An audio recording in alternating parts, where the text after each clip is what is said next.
我苦修万年，终于飞升仙界。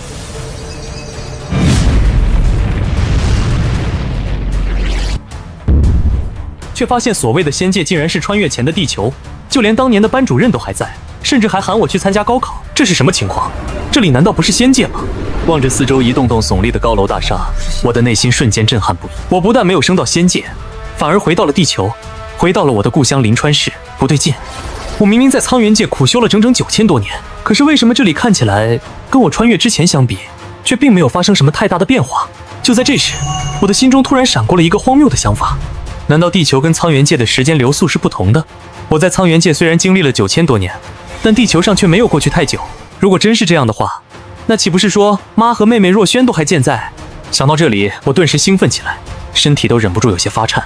随后我又仔细地感知了一下自身，竟然发现空有一身灵力，却只能发挥金丹巅峰的实力，就连神识外放都无法做到。可一想到有机会再见到母亲和妹妹，我就觉得这些都无关紧要了。随后我便根据之前的记忆朝家的方向赶去。正当我一边走一边感慨时，一名穿着朴素的少女正好走进了这条小巷。看到那名少女，我立马露出了一抹惊喜的表情。若萱，但当妹妹扭头看到我后，却狠狠地瞪了我一眼，接着转身就跑。见状，我跑到了妹妹身前，然后拦住了她。若萱，你为什么看到我就跑？宁若萱重重地推了我一把。你算什么哥哥？如果不是你，妈又怎么会出车祸被撞死？你还不如干脆就死在外面算了，还回来干什么？闻言，我整个人顿时愣在了原地。什么？妈妈出车祸死了？宁若萱抬手擦了擦眼泪。要不是你无故失踪，妈怎么会为了去找你，不慎被人醉驾撞死？是你害死了妈！你知不知道那个罪魁祸首现在依旧逍遥法外？如果你真还想让我认你这个哥哥，那么一定要让那个凶手给妈偿命！听了妹妹说完事情的来龙去脉，我没有丝毫犹豫地点了点头。好，你知道那个人叫什么名字吗？宁若萱长叹了一口气。那个人叫徐一鸣，是鼎盛集团董事长的儿子。我拍了拍宁若萱的肩膀。若萱，那我先走了，等我办完了事再回来找你。3天之后，你就会听到他的死讯。话落，我转身就走。身后的宁若萱见我真要去做傻事，急忙追了上来，可我却将她远远地甩在了身后。等我赶到了鼎盛大厦时，我先是在身上施加了一道隐身法诀，随后便悄无声息地潜入了鼎盛大厦，并通过搜魂术得知徐一鸣此时正在一家会所内。10几分钟后，我来到了那家名为云殿的会所门口，借着隐身法诀，我跟着服务员进入一间又一间包厢，终于在最里面的包厢内看见了那位罪魁祸首。在徐一鸣打发走服务员后，我撤去了隐身法诀。徐一鸣看到突然出现的我，顿时吓了一跳。你是什么人？我没有说话，而是直接释放出了一缕威压。霎时间，一股寒意充斥了整个包厢。接着，我在他的面前捏了一道法诀，一枚散发着幽光的诡异符咒凭空浮现。随即，我冲着他冷笑了一下：“看好了，3天后杀死你的就是这一道咒印。在他被触发之后，你会承受如同万蚁噬心般的痛苦，直至彻底死去。”说话间，我缓缓将掌心的那枚咒印打入了徐一鸣体内。现在，我会封印你刚才这一段的记忆，好好享受这3天的时光吧。下一刻，就见徐一鸣身躯一震，眼中蓦地浮现出一抹恍惚之色。等他回过神后，我早已不见踪影。几小时后，徐一鸣醉醺醺地从会所里走了出来，随后坐上车离开了。等他回到家时，却发现老爸徐胜川正跟一个老头聊得开心。看到徐一鸣进门，原本还在说话的两人同时将目光投向了他。徐胜川见他又成了这副德行，当即就骂了他几句，可他身边的那个老者却皱着眉头，一直盯着徐一鸣看。而徐胜川很快就注意到对方的神色不对劲，连忙凑到了那名老者的身边。林老，您为什么一直看我儿子？老者犹豫地看了徐胜川一眼。令公子最近是不是招惹了什么不该招惹的人？闻言，徐胜川倒吸了一口凉气。林老，您这话是什么意思？我儿子怎么了？那老者严肃地摇了摇头。徐老板，要是我没看错的话，令公子体内好像被人打进了一道咒印，这道咒印恐怕会要了令公子的命。听到这话，徐胜川大惊失色，可徐一鸣却不屑地笑了一下。吓唬谁啊？真当我是3岁小孩，会信你这糟老头子的胡说八道啊？他话音刚落，就被徐胜川狠狠地踢了一脚。接着徐胜川一脸绝望地看着那名老者。林老，只要您能帮小儿破掉他体内的咒印，救他一命，我愿意给您1000万的酬金。爸，你怎么神神叨叨的？可他的话还没说完，便被徐胜川抬手打断了。那老者听了徐胜川的话，无奈地摇了摇头。算了，看在咱俩交情的份上，我就试试吧。话落，那名老者的双手开始在空中来回摆动。下一刻，一个法阵慢慢显现出来，紧接着，那个法阵闪了一下微光，瞬间出现在了徐一鸣的头顶上方。一道道灵光从法阵中洒落下来，他额头眉心的位置突然浮现出一道深邃的咒印，那道印记散发出一抹幽光，将那些灵光全部挡住了。看到这一幕，老者顿时脸色微变，随后他逼出一滴精血，然后弹指打在那道法阵上，法阵光芒大盛，强行将阻挡的那抹幽光给压制了下去。另一边，出租屋里感受到咒印变化的我，脸色瞬间阴沉了下来。好大的胆子，竟敢碰我的咒印，找死！话落，我手捏法诀，嘴中念念有词，霎时间，一道法印瞬间成型，然后迅速激发出去。与此同时，徐家别墅里，那个老者此时还在继续催动法阵，不断压制着徐一鸣眉心那道印记的力量。就在这时，那道原本被压制的咒印突然爆发出强烈的幽光，老者身体一震，当场就被震飞出去，最后重重地撞在了后面的墙上。见状，徐胜川赶紧冲过去把老者扶起来。老者费力地咳了几声，然后苦笑着摇了摇头：“徐老板，您还是另请高人吧。令公子体内的那道咒印，绝不是普通人能施展的。下咒的人修为远比我高。现在唯一能救令公子的办法，就是找到那个人，恳求对方收回咒印。”徐胜川焦急地看着老者：“林老，还请您指点，要怎么样才能找到那人？”闻言，老者摇了摇头：“这就得问令公子自己了。他最近到底得罪了什么人？”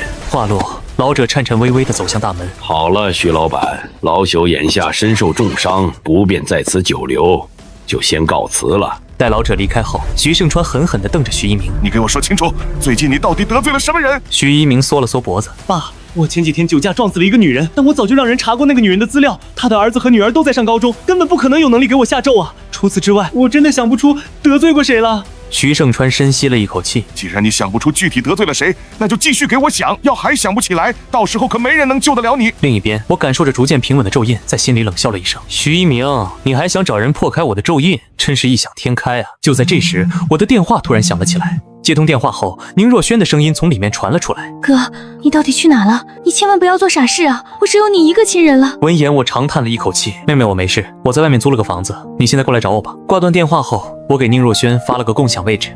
不过一会儿的功夫，宁若萱的声音便在门外响了起来：“哥，快给我开门！”我忐忑地将门打开了一个小缝，下一秒，宁若萱哭着扑进了我的怀里：“哥，你这段时间到底去哪了？”接下来，我将自己穿越到苍元界的事情全都告诉了宁若萱。宁若萱呆呆地看着我：“你说的都是真的吗？而不是在编故事骗我，想让我能够就此原谅你？”我知道妹妹此刻的心情一定很复杂，恐怕未必能接受我所说的这一切。于是我心念一动，将自己的本命法器望舒剑召唤了出来：“妹妹，这是我的本命法器，我知道我刚才说的那些很扯淡，所以我只能施展出一些修仙者的手段，让你知道我并无虚言。”宁若萱震惊地看着飘在空中的望舒剑：“哥，我现在彻底相信你了，毕竟哪个正常人能凭空召唤出一把剑啊？”话落，他狐疑地看了我一眼：“所以你现在真的是神仙吗？”我苦涩地摇了摇头：“我的确是飞升了，但因为并没有飞升到仙界，所以并未蜕变成仙体和仙魂，而且我回到地球后，体内的元神和灵力都受到了禁锢和压制，目前只能发挥出极少一部分的力量，所以我现在还算不上是真正的仙人。”宁若萱听了我的解释，不由得长叹了一口气：“哥，现在离高考就剩下半个月了，你还打算参加吗？”我拍了拍他的肩膀：“放心吧，我肯定会参加高考的。毕竟爸妈活着的时候，最大的心愿就是希望咱们能考上一所好大学。但我这几天还不会去学校，因为我得先赚点钱，不然你每天就吃点青菜之类的，身体哪扛得住呢？”话落，我冲着宁若萱笑了一下：“时间也不早了，你先回学校的宿舍吧，不然一会儿可就封寝了。”宁若萱不舍得点了点头，接着便离开了出租屋。我则躺在床上研究着赚钱的法子。一番思索过后，我决定明天去一趟医院，因为我飞升到地球后，将苍元界的灵草和灵丹也带了回来。若是将它们卖给重病的人，恐怕会是一笔不小的收入。第二天，我一大早就来到了医院。正当我思考着该怎么跟患者推销自己的灵药时，迎面走来了一个中年男人。那男人看着我的脸愣了几秒：“你不是老宁的儿子吗？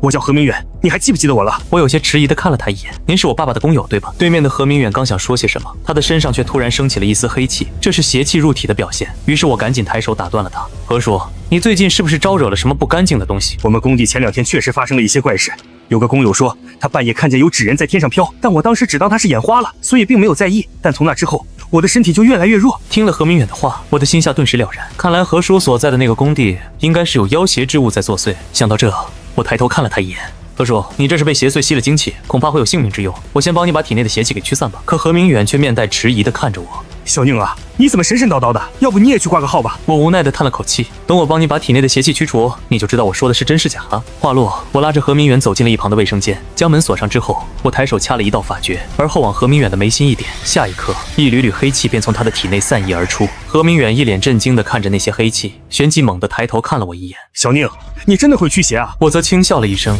何叔，你现在相信我了吧？”见状，何明远刚要说些什么，可他的手机却突然响了起来。他拿起手机跟电话那头的人说了几句，脸色立刻就阴沉了下来。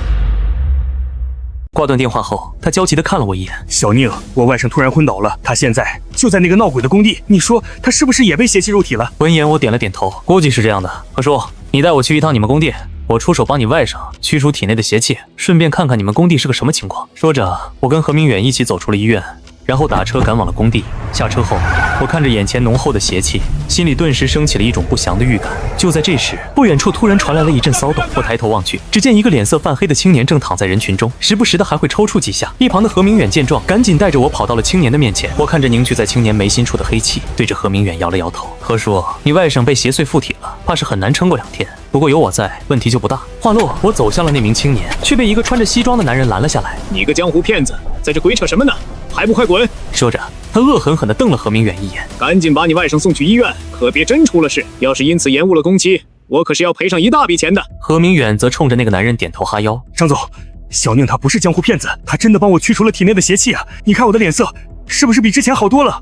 闻言，其他工人看了何明远一眼，这会儿他们也发现何明远的精神状态看着是比之前好了太多。一时间，人群中传来了窃窃私语声：“老何看着是不像之前那么虚了。”是啊，之前他的脸色看着就蜡黄蜡黄的，甚至还有点泛黑，但现在却明显没有那种感觉了。咱们会不会也被邪气入体了？可张总却不屑地笑了一下：“何明远，你少在这里胡扯，这世上哪有什么邪祟不邪祟的？”我则拍了拍张总的肩膀：“你可以觉得我是在危言耸听，但你自己看看你旁边的这些工人，他们有哪一个脸色看上去是正常的？我敢说不出1周，他们中的大部分人都会病倒。至于何叔的这个外甥，给我几秒钟就能搞定，不会耽误任何事情，所以你最好给我让开。”说完，我径直走向了躺在地上的青年，接着伸出2根手指在空中一挥，一抹灵光顿时在我的指尖浮现。见状，现场的众人全都睁大了眼睛。我的天，他的手指在发光！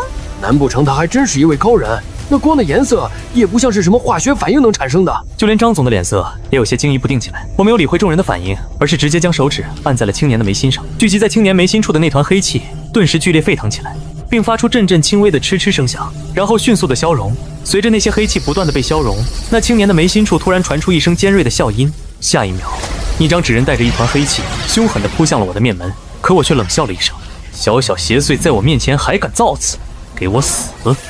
话落，我伸出手指朝着纸人轻轻一弹，一抹灵光闪过，那张纸人蓦地一顿，紧接着发出一道凄厉的尖叫。与此同时，他的身上燃起了一道青色的火焰。在那青色火焰的焚烧下，那纸人身上不断的冒出道道黑气，仅仅数息之间，那纸人便彻底的被焚烧成了一缕灰烬。做完这一切后，我转身走到了何明远的面前：“何叔，你外甥应该马上就能醒过来了，不过此地不是活人该待的地方，你还是赶紧带着你外甥离开这里吧。”就在这时，我的身后突然爆发出一阵惊呼声：“你们快看他的脸色，完全没有之前那样泛黑了，好像已经没有什么大碍了。”闻言，其他人先是看了看那个青年，接着全都将目光移到了我的身上。过了一会儿，一个工人从人群中走了出来：“小兄弟，我们可以给你钱，你能不能帮我们也看看？”我则冲着他笑了一下：“当然没问题。”说完，我当即捏了一道法诀，接着扬手一挥，灵光洒向了在场的每一个人。紧接着，所有人的身上都突然冒出了一缕缕黑气，不过片刻之间，那些黑气便消散在了空中。做完这一切后，我跟何明远道了个别，随即转身就走。可张总却抬手将我拦了下来：“大师，鄙人名叫张勇，刚才实在是不好意思，都怪鄙人见识浅薄，才出言冒犯了大师，还请大师切勿见怪。大师，你刚才说我这工地要是不把问题解决的话，迟早会闹出人命，不知道能不能劳烦你出手帮我解决这问题？只要你能帮我，我必有重谢。”闻言，我直接伸出了1根手指：“给我100万现金，我帮你消除后患。你别觉得我要价高，要不是眼下我刚好需要点钱，区100万就想请我出手，就算多加2个0，我也未必会看一眼。”张勇连忙点了点头：“我现在就给财务打电话，不知道您什么时候能帮我驱邪呢？”我从怀里掏出了一个笔记本，而后伸出手指，在上面画了4道符篆，接着将符篆撕下来塞到了张勇的手里。“你现在把这4张符篆分别贴在东南西北的4个角落，最多3天就能解决这里的问题。”张勇拿起符篆看了一眼，脸色顿时有些阴沉：“大师，这上面怎么没有字？你不会是在骗我吧？”我则不屑地笑了一下：“你若信不过我，那就把这几张符篆还给我。如果你这工地真闹出了人命，或者你事后又反悔了，想再找我，我可未必还有兴趣帮你，价钱也不可能还是这区100万了。”张勇连忙摆了摆手：“别啊，大师，我就是随口问一嘴，你千万别放在心上。”话落，他招呼着众人，将4张符篆贴在了工地的4个方位上。紧接着，张勇掏出手机看了一眼：“我刚才给财务发了消息，那100万马上就能给您。”他话音刚落，工地的门口就出现了一辆商务车，车门打开后，一个拿着皮箱的男人从车上走了下来。见状，张勇连忙将皮箱接了过来，然后将皮箱恭敬地递到了我的面前。大师，这里头是100万，你要是不放心，可以点一下。闻言，我轻笑了一声，不用，我相信你不会在上面作假，毕竟你应该知道得罪了我会是什么后果。说着，我抬手一挥，将皮箱收进了自己的储物戒里。在场的众人看着突然消失的皮箱，不由得发出了阵阵惊呼声。与此同时，刚刚贴好的那4张符篆同时发出了一阵嗡鸣声，随后蓦地绽放出一抹璀璨的灵光，直接冲天而起，而后化作了一道光幕，笼罩了整个工地。这一幕让在场的众人全都瞪大了眼睛，在他们惊骇的目光下，一团团黑气从地下涌出，而每一团黑气中都有着一个面目狰狞的纸人。那些纸人嘶吼着扑向了贴着的那4张符篆。然而还未等那些纸人靠近，那4张原本空白一片的白纸上突然浮现出一道散发着灵光的符篆。下一刻，紫色的惊雷从那些符篆中迸发出来，而后狠狠地劈在那些纸人身上。那些纸人的身上纷纷燃起了烈火，顷刻便被焚成灰烬，最后随风而散。张勇足足愣了10来秒，才从震惊中回过神来。紧接着，他一下子跪在了我的面前。大师啊，你果然是真正的高人，这100万花得太值了。我则是笑着将他扶了起来，接着又嘱咐了他几句，这才转身离开了此地。接下来，我先是去了一趟银行，将那100万全都存进了卡里，随后便打算回家好好的睡一觉。但当我走到了一条小巷子时，对面却突然出现了几个面目狰狞的小混混，一个黄毛嚣张地走到了我的眼前。我们家徐大少爷前几天把你妈给撞死了，但我们少爷是个特别善良的人，所以特地让我带着谅解书来找你。只要你签了这张谅解书，就能得到50万的赔偿款。50万买你妈的那条贱命，够值了吧？可他的话还没说完，便被我一拳打飞出去10几米远。我一个闪身来到了他的面前，随即朝着他疯狂地挥舞着拳头。我妈现在已经走了，还要被你们这么侮辱，我非打死你不可！然后硬生生地将他拎了起来。黄毛在半空中疯狂地挣扎。我大哥蒋龙可是临川市的老大，你要是杀了我，他一定会为我报仇的。闻言，我狰狞地笑了一下，那我就在他为你报仇之前杀了他。下一刻，2道真火蓦地从我的掌心涌出，那个黄毛还没来得及发出一声惨叫，就已经被焚烧殆尽，化作一缕缕青烟消散。远处的混混们看到如此恐怖的一幕，全都惊恐地四散而逃。我随意地挥了挥手，一道道真火瞬间朝着他们激射而出。不过片刻的功夫，地上便只剩下了一小团灰烬。做完这一切后，我在心中默念着蒋龙的名字，随后抬手掐了个法诀，蒋龙的位置立刻出现在了我的脑海里。下一秒，我朝着蒋龙的位置激射而去，不过片刻之间便来到了蒋龙的别墅前。接着，我狠狠地踹开了别墅的大门。蒋龙是哪个？给我滚出来！一个脸上带着刀疤的男子看了我一眼。你是什么人？连我的家宅都敢硬闯？他身边的小喽啰也纷纷走向了我，我则不屑地看着那个刀疤男。看来你就是蒋龙了，你不用知道我是谁，你只需要知道我是来杀你的就行了。就在这时，一个小喽啰气势汹汹地冲向了我。见状，我冲着他吹了一口气，那个小喽啰瞬间倒飞了出去，随后重重地摔落在了地上。这一幕让蒋龙顿时大吃一惊，那些小喽啰看向我的目光中也带上了几分惊惧之色。见状，我伸出手指轻轻地划了一下，一抹微芒从我的指尖掠过。下一刻，小喽啰们的身躯突然一僵，而后直挺挺地倒在了地上。接着，我对着蒋龙隔空挥了一拳，一道凌冽的拳风冲向了蒋龙，将他死死地打进了墙里。蒋龙一脸绝望地看着我，不要杀我，我可以给你钱。可我却注意到他的眼底闪过了一抹狠色，紧接着，他的手里出现了一把手枪，然后对着我狠狠地扣动了扳机。随着枪声响起，一颗子弹瞬间爆射而出，可我只是伸出手指轻轻一点，那子弹便直接凝固在了半空。看到这一幕，蒋龙脸上的狞笑顿时僵住，取而代之的是无比的惊骇与恐惧。见状，我不屑地笑了一下，枪械在我面前毫无用处。说完，我伸出的那根手指又隔空轻轻的一弹，被凝固在半空的子弹瞬间倒飞回去，而后直接没入了蒋龙的眉心。蒋龙死死地瞪着眼睛，渐渐地失去了气息。我对着众人的尸体挥出了一团火焰，接着便转身走出了别墅。回到家里后，我看着银行卡里的余额，满足地叹了一口气。现在钱的问题已经解决了，那么下一步就是参加高考了。接下来的几天里，我一边复习着以前的知识，一边试着修炼，以此来提升自己的修为。但我能动用的力量却始终都是金丹期巅峰的层次。时间很快便到了高考的那天，我坐在考场内奋笔疾书，最后顺利地考完了所有的科目。但当我走出了考场后，却突然感觉到那股压制我修为的力量居然莫名地松动了几分。我能动用的灵力竟恢复到了元婴初期的水平，就连神识也能稍稍外放，笼罩方圆1公里左右的范围。正当我思索自己突破的元婴时，身后却突然响起了宁若萱的声音：“哥，你考得怎么样？”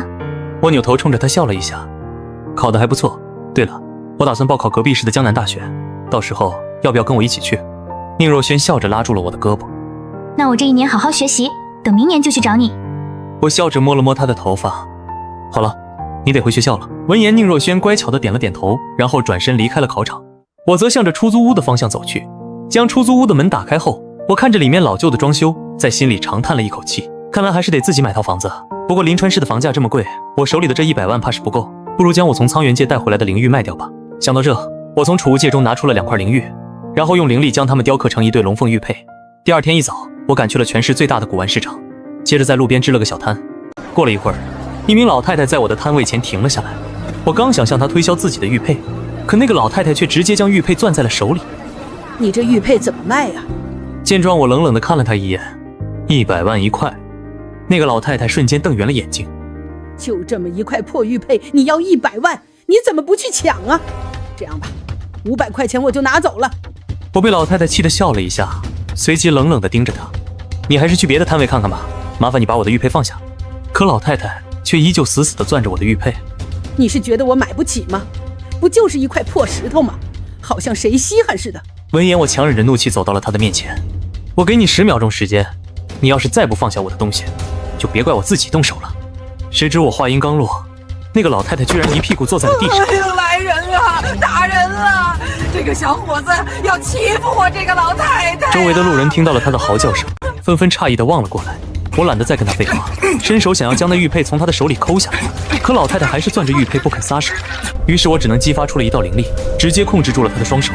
老太太的手指缓缓松开，我这才顺利地将玉佩拿了回来。老太太见玉佩被我拿走，连忙躺在地上开始撒泼打滚。大家都看到了吧？这个人欺负我一个老太太，居然强抢我的东西，还有没有天理？与此同时，一个男子从人群中走到了我的面前。小伙子，你有点过分了吧？连一个老人的东西都抢，大家伙赶紧报警，可别让他给跑了。闻言，我从摊位上拿起了另一枚玉佩，接着递到了他的眼前。我这2枚玉佩本就是一对的，你要是不知道事情的真相，就别在这里拉偏架。可那男子却连看也没看，而是一脸气愤地指着我的鼻子。那你也不能直接动手，从一个老人家手里强抢回去啊！要是不小心伤到了老人家，你负得起责吗？我则不屑地冷哼了一声，合着我拿回我自己的东西反而还不对了是吗？我这枚玉佩价值100万，如果这个老太太损伤了我这玉佩，你赔吗？那男子被我的话吓了一跳，周围的人也都吃惊地看着我手上的那枚龙形玉佩，但那个老太太却还是不依不饶。你这么一块破玉佩卖我100万，这不是摆明了要讹人吗？我都给他出价500块了，他不卖也就罢了，还直接对我一个老太太动手，这世道还有没有天理了？可我却并没有理会他的胡搅蛮缠，而是转身回到了摊位前。我这玉佩卖多少钱那是我的事，如果你自己不嫌丢人，那就继续在这撒泼打滚吧。此时的众人也弄清楚了事情的情况，纷纷开口劝阻老太太。老人家，您要是觉得太贵，那就走吧，何必要跟人家这么闹腾呢？虽然我对玉石只是略懂皮毛，但也可以看得出来，人家那2块玉佩还真不是什么便宜货，少说也得10万8万起步。不想那老太太听到了其他人的劝说，反倒是怒冲冲地骂了起来。明明是他动手打人，你们怎么还帮着他说话？你们该不会是跟他一起的，合起伙来欺负我一个老太太吧？闻言，刚才开口劝说的那几人一阵无语。人家不过就是拿回自己的东西而已，你这老太太也有点太强词夺理了吧？这纯粹就是在倚老卖老。老人家，你还是赶紧走吧，500块钱就想买人家价值100万的东西，你这不是强买强卖吗？面对众人的指责，那老太太又开始嚎丧起来。天哪，还有没有天理了？你们这些人居然合起伙来欺负我一个老太太啊！这世上还有没有公道了？看到这老太太又开始撒泼打滚，周围的人都忍不住纷纷摇头，看向我的眼神也带上了几分同情。就在这时，人群中突然传来了一道清冷的女声：“宁望叔，你怎么会在这里啊？”我扭头一看，只见来人是我们班的班花林青竹，而他的身旁则站着一名老者。但让我感到意外的是，我居然在那个老者的身上看到了一股汹涌的灵气波动，并且那名老者的修为已经达到了化元期巅峰，只差1步便可冲击金丹大道。就连林青竹的修为也达到了炼气6层，这让我的心里闪过了一丝疑惑。没想到地球上居然也有修仙之人，能在灵气稀薄的地球上修炼到这种程度，他们的实力一定不容小觑。想这，我起身来到了林青竹的面前。林班花，好久不见啊！林青竹笑着指了指他身旁的那位老者。宁望叔，这位是我的爷爷林国安，他对你手里的那2块玉佩很感兴趣。闻言，我笑着将玉佩递到了林国安的眼前。原来是林老爷子，您要是感兴趣，可以上手看看。林国安接过玉佩，客气地笑了笑，接着闭上了眼睛，像是在感知什么一样。很快他就睁开了眼睛，随即猛地抬头看向了我。小伙子，你这2枚玉佩当真只要100万一枚吗？他的话让四周围观的那些人都怔了一下，就连那个撒泼打滚的老太太这回都停下了哭嚎，有些愕然地看向林国安。而我自然明白林国安的意思，林国安作为修行之人，肯定感知到了我这2枚玉佩中蕴含着浓郁而精纯的灵气。于是我对着林国安点了点头。当然，不过如果林老爷子您想要的话，我可以给您打个8折。不想林国安却是赶忙摆了摆手：“不用，你这2枚玉佩才100万一枚，我都觉得太便宜了。这样吧，这2枚玉佩我都要了，一共给你500万。”闻言，我的心里顿时一阵狂喜，没想到这个林老爷子居然这么识货。不过对于他这样的修行之人来说，要是能炼化玉佩中的灵气，或许就能借此冲击一下金丹大道了。所以他花大价钱买这2块玉佩也合理。但他和林青竹是我在地球上第一次遇见的修仙者，不如让他欠我一个人情，这样如果我以后需要他们的帮助，那他们肯定不会拒绝我的。想到这，我冲着他摇了摇头。林老爷子，既然我自己之前开了价是100万一枚，您真想买的话，就还是按照这个价给我就好。林国安笑着拿出了手机，那这2枚玉佩我就拿下了，还请小兄弟把你银行卡号给我说一下，我这就给你转账。林国安也很快就把钱转了过来，接着他笑着拍了拍我的肩膀。对了，小伙子，你这2枚玉佩是哪来的？你手里还有没有更多的这种玉佩？我自然清楚林国安为何会这么问，无非就是想得到更多的灵玉。不过卖掉了这2枚玉佩，我手里的钱已经足够，自然也就没有兴趣再拿出更多的灵玉来卖。于是我装作伤心的摇了摇头。这2枚玉佩是我家里祖上传下来的，就只有这么2枚，要不是正好急需用钱，我也不会拿出来卖掉。闻言，林国安叹了一口气：“小伙子，那我们就先走了。”一旁的林青竹也向我挥了挥手：“宁王叔，再见了。”目送2人离开后，我也转身打算离开此地，但那个老太太却抬手将我拦了下来：“你刚才把我打伤了，必须得赔钱，不然你今天就别想走。”话落，他再次躺在了地上。你刚刚那2枚玉佩卖了200万呢，我只让你赔100万，不过分吧？见状，我深吸了口气，若不是这是在大庭广众之下，我真有点恨不得一巴掌拍死这老太婆。不过虽然不好直接将她拍死，但我也想给她一点教训。于是我狠狠地瞪了她一眼，眼中蓦地掠过一抹异芒。在其他人眼中，我只是看了那老太婆一眼而已。但是当那老太婆的目光接触到我的眼神后，却是陡然一震。下一秒，老太太便被我拉进了我制造的幻象中。在幻象里，我死死地掐着她的脖子，直接将她拎在了半空中，然后疯狂地扇她的脸。100万是吧？你放心，等我扇死你个老畜生，就会给你烧100万亿冥币下去的，到时候你在地下怎么也花不完。与此同时，周围还有无数的厉鬼在狰狞张牙舞爪，围着那老太婆狞笑不止。虽然是幻象，但对那老太婆而言，感受却无比的真实。她是真觉得自己要死了，尤其是那些厉鬼，更是吓得她魂不附体，以至于她脸上都现出了求饶之色，疯狂地摇着头。我不要了，求求你饶过我吧，我错了。闻言，我冷哼了一声，这才收回了幻象，接着转身离开了古玩市场。但我走着走着，却突然感受到一阵凌冽的杀气。与此同时，一名身材魁梧的男子拦住了我的去路。你就是宁望舒吧？有人花5个亿雇我来取你的性命，让我来看看你到底值不值这个价。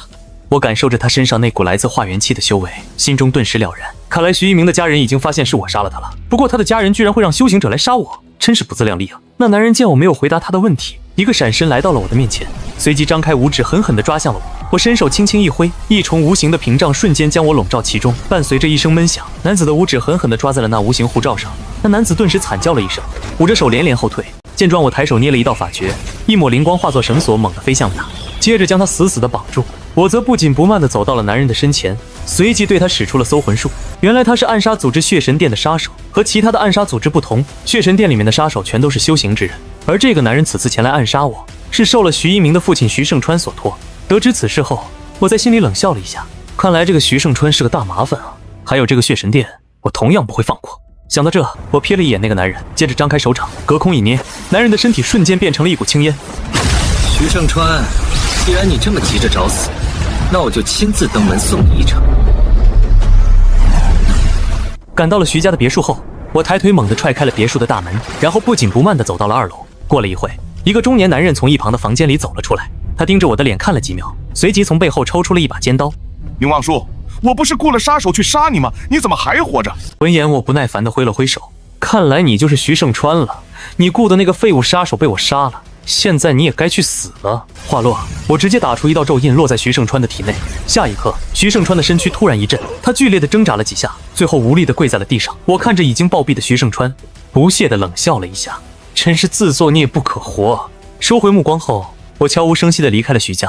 接下来的1个月里，我先是花200万买了套精装房，并把宁若轩从学校接到了家里，随后便将修炼的功法传授给了宁若轩，而她也没有辜负我的期望，很快就修炼到了炼气1层后期。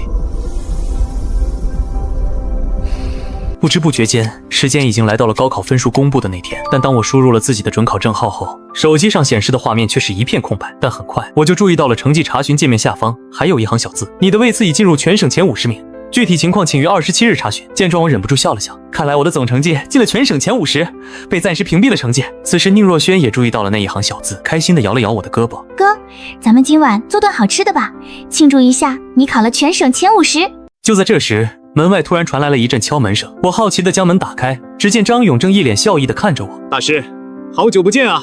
我狐疑地看了他一眼，你怎么知道我在这呢？张勇有些心虚地挠了挠头。大师，我是有事想求您，所以特意问了老何，知道您住在这，就冒昧找了过来，还请大师见谅。我无所谓地摆了摆手，张总，你先进屋再说吧。张勇连声道谢，跟着我走进了屋内，接着他忐忑地看了我一眼。大师，我这次来也算是受人所托，我之前有幸结识了一位很牛的大佬级人物，但最近那位大佬似乎是遇到了一些麻烦事，正四处打探哪里有什么厉害的高人。我听说了这事后，跟那位大佬提了一下你的事迹。那位大佬对大师你很感兴趣，想让我代为邀请你去见一面。闻言，我笑着瞥了他一眼。张总，你这是在拿我当自己的人情啊？我话音刚落，张勇立刻慌张地摇了摇头。只要你愿意去跟那位大佬见一面，不管那位大佬给大师你多少酬劳，我都再另外多给200万答谢你。不知大师意下如何？张勇的这一番话说得我有些心动，毕竟我这几天一直在考虑，等去了江南大学后，要不要在学校附近再买一套房子，因为我平时要修炼，住宿舍总归是不太方便。不过江南市的房价简直贵得离谱，哪怕只是买一套小户型，起码也得200万上下。虽然我只要再卖2块领域就能凑够买房子的钱，但现在张勇给我提供了一个赚钱的渠道，那我自然不能放过这次机会。于是我对着张勇点了点头，那就这么办吧，你跟那位大佬约个时间，具体什么时候去哪里跟他会面，到时通知我一声就好。张勇激动地对我鞠了一躬。大师，那我明天下午2点半来接您。话落，张勇便离开了我家。第二天，张勇再次来到了我的家中。大师，我这就带你去蓝山会所见那位大佬。闻言，我点了点头。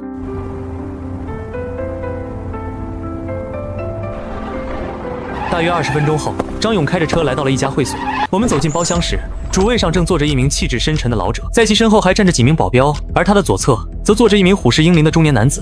张勇一脸谄媚地走到了那名老者的身旁。宋老板，这位就是我之前跟您提过的大师。那位宋老板一脸狐疑地看着我，坐在他身侧的那个中年男子更是不屑地冷哼了一声。宋老板，你不会觉得这毛头小子能对付得了吴胜天吧？闻言，宋老板阴沉着脸看向张勇，见状，张勇连忙解释了一番。宋老板，大师虽然年轻，但他的能耐那可是真的鬼神莫测。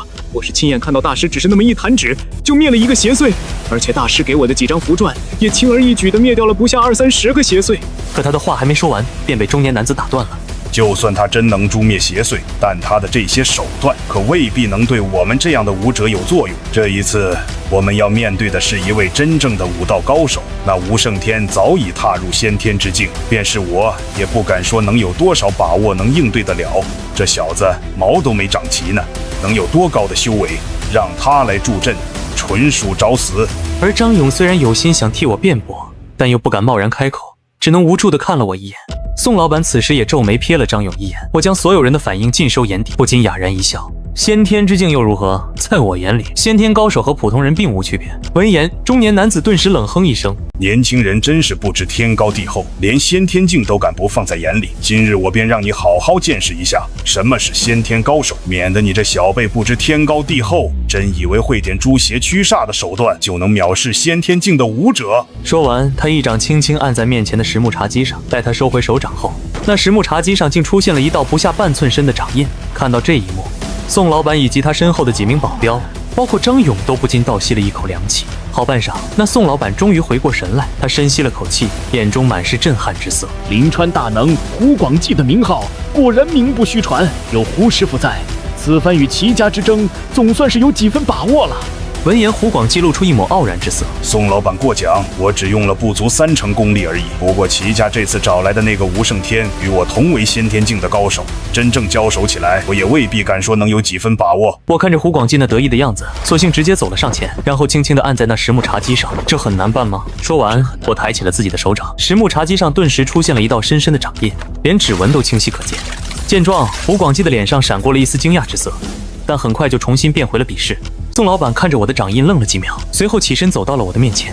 没想到小兄弟竟也有这等实力，倒是在下方才小觑了。在下名为宋国威，小兄弟快请坐。我则随意地坐在了一把椅子上。我叫宁王叔，请问宋老板遇到什么事了？宋国威长叹了一口气。宁兄弟，我和齐家为了争夺几座矿产，曾有过激烈的冲突，最终我齐胜一筹，拿下了那几座矿。但最近齐家找来了一位高手，直接将我手下的人打得溃不成军。他还说如果我不将这几座矿拱手让出，那我那几座矿就别想开工。闻言，我不由得愣了一下。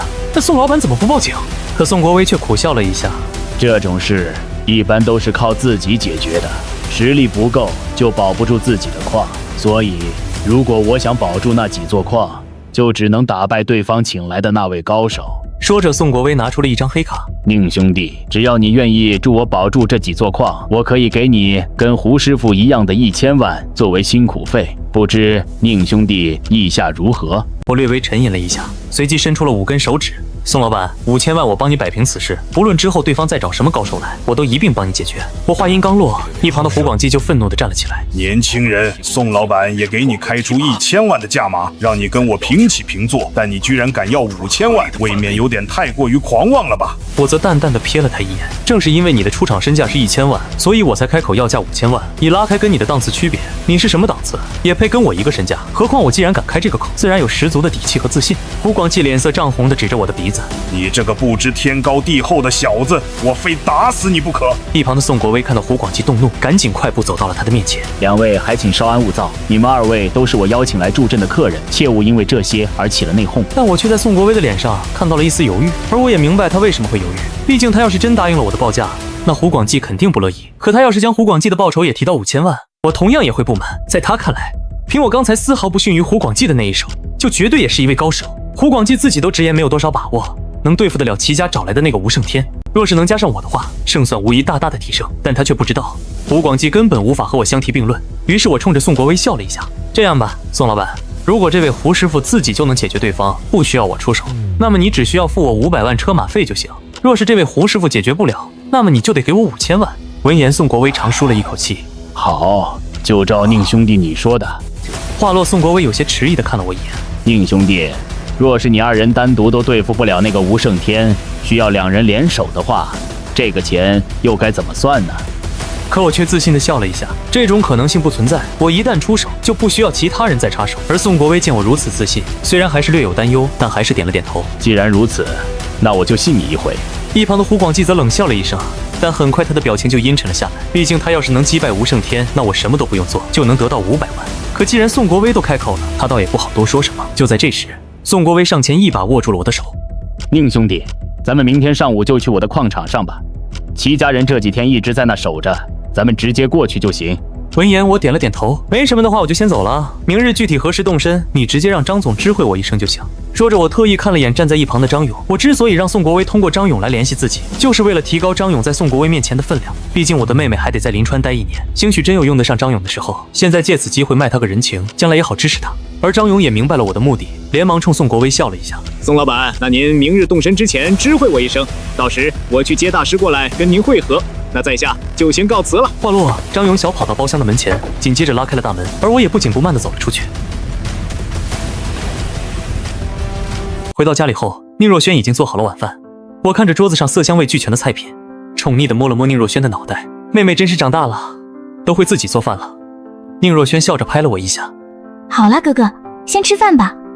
吃完饭后，我回到了卧室，思索着明天的事情，不知不觉便睡了过去。第二天一大早，张勇就开着车过来接我了。车子行驶了2个多小时，我们才终于来到了一片矿山中。早已在此地等候多时的宋国威看见我后，激动地跑到了我的面前。宁兄弟，前面就是我的矿场了，咱们快去吧。见状，他身旁的胡广基撇了撇嘴，却什么也没有说。当我们刚来到矿场的大门口，就看见有几辆车堵在入口处，两侧还有不下20-30人站在遮阳伞下。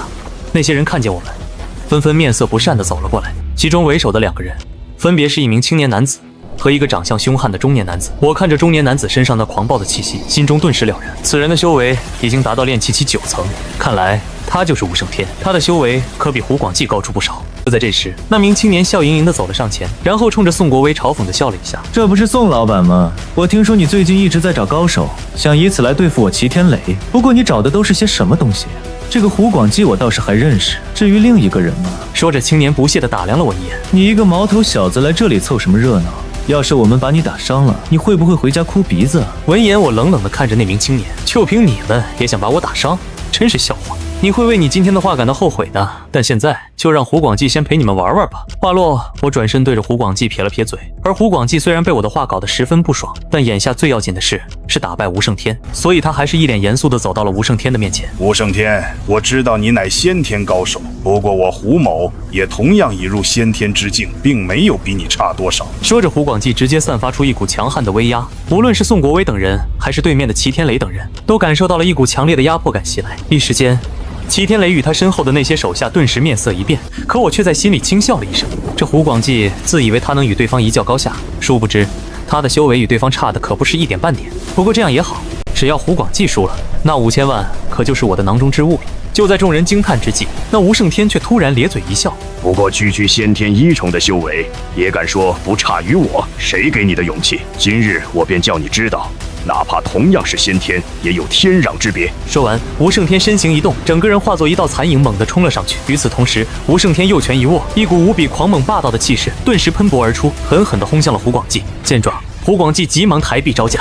下一秒，吴胜天一拳重重地砸在胡广济的双臂上，霎时一股恐怖的巨力袭来。胡广济忍不住闷哼了一声，足足退了10几步，才终于勉强站稳。虽然他稳住了身形，但胸膛却是一阵急剧的起伏，面上泛着一抹异样的潮红，显然是体内气血剧烈激荡，难以平复。他刚才硬接吴胜天那一拳的双臂，此刻都有些微微的颤抖。仅此一下，吴胜天与胡广济之间的实力强弱已是高下立判。看到这一幕，齐天磊一脸得意地瞥向了宋国威。宋老板，你找来的这个狗屁武林高手，在我们面前根本就不值一提啊！他话音刚落，宋国威的脸色瞬间阴沉了下来，但他此时也意识到，胡广济恐怕绝对不是吴胜天的对手。于是宋国威看着我，长叹了一口气：“宁兄弟，这胡师傅看样子是不敌那吴胜天了。眼下你也见识到了吴胜天的厉害，你可还有十足的把握能将其击败吗？”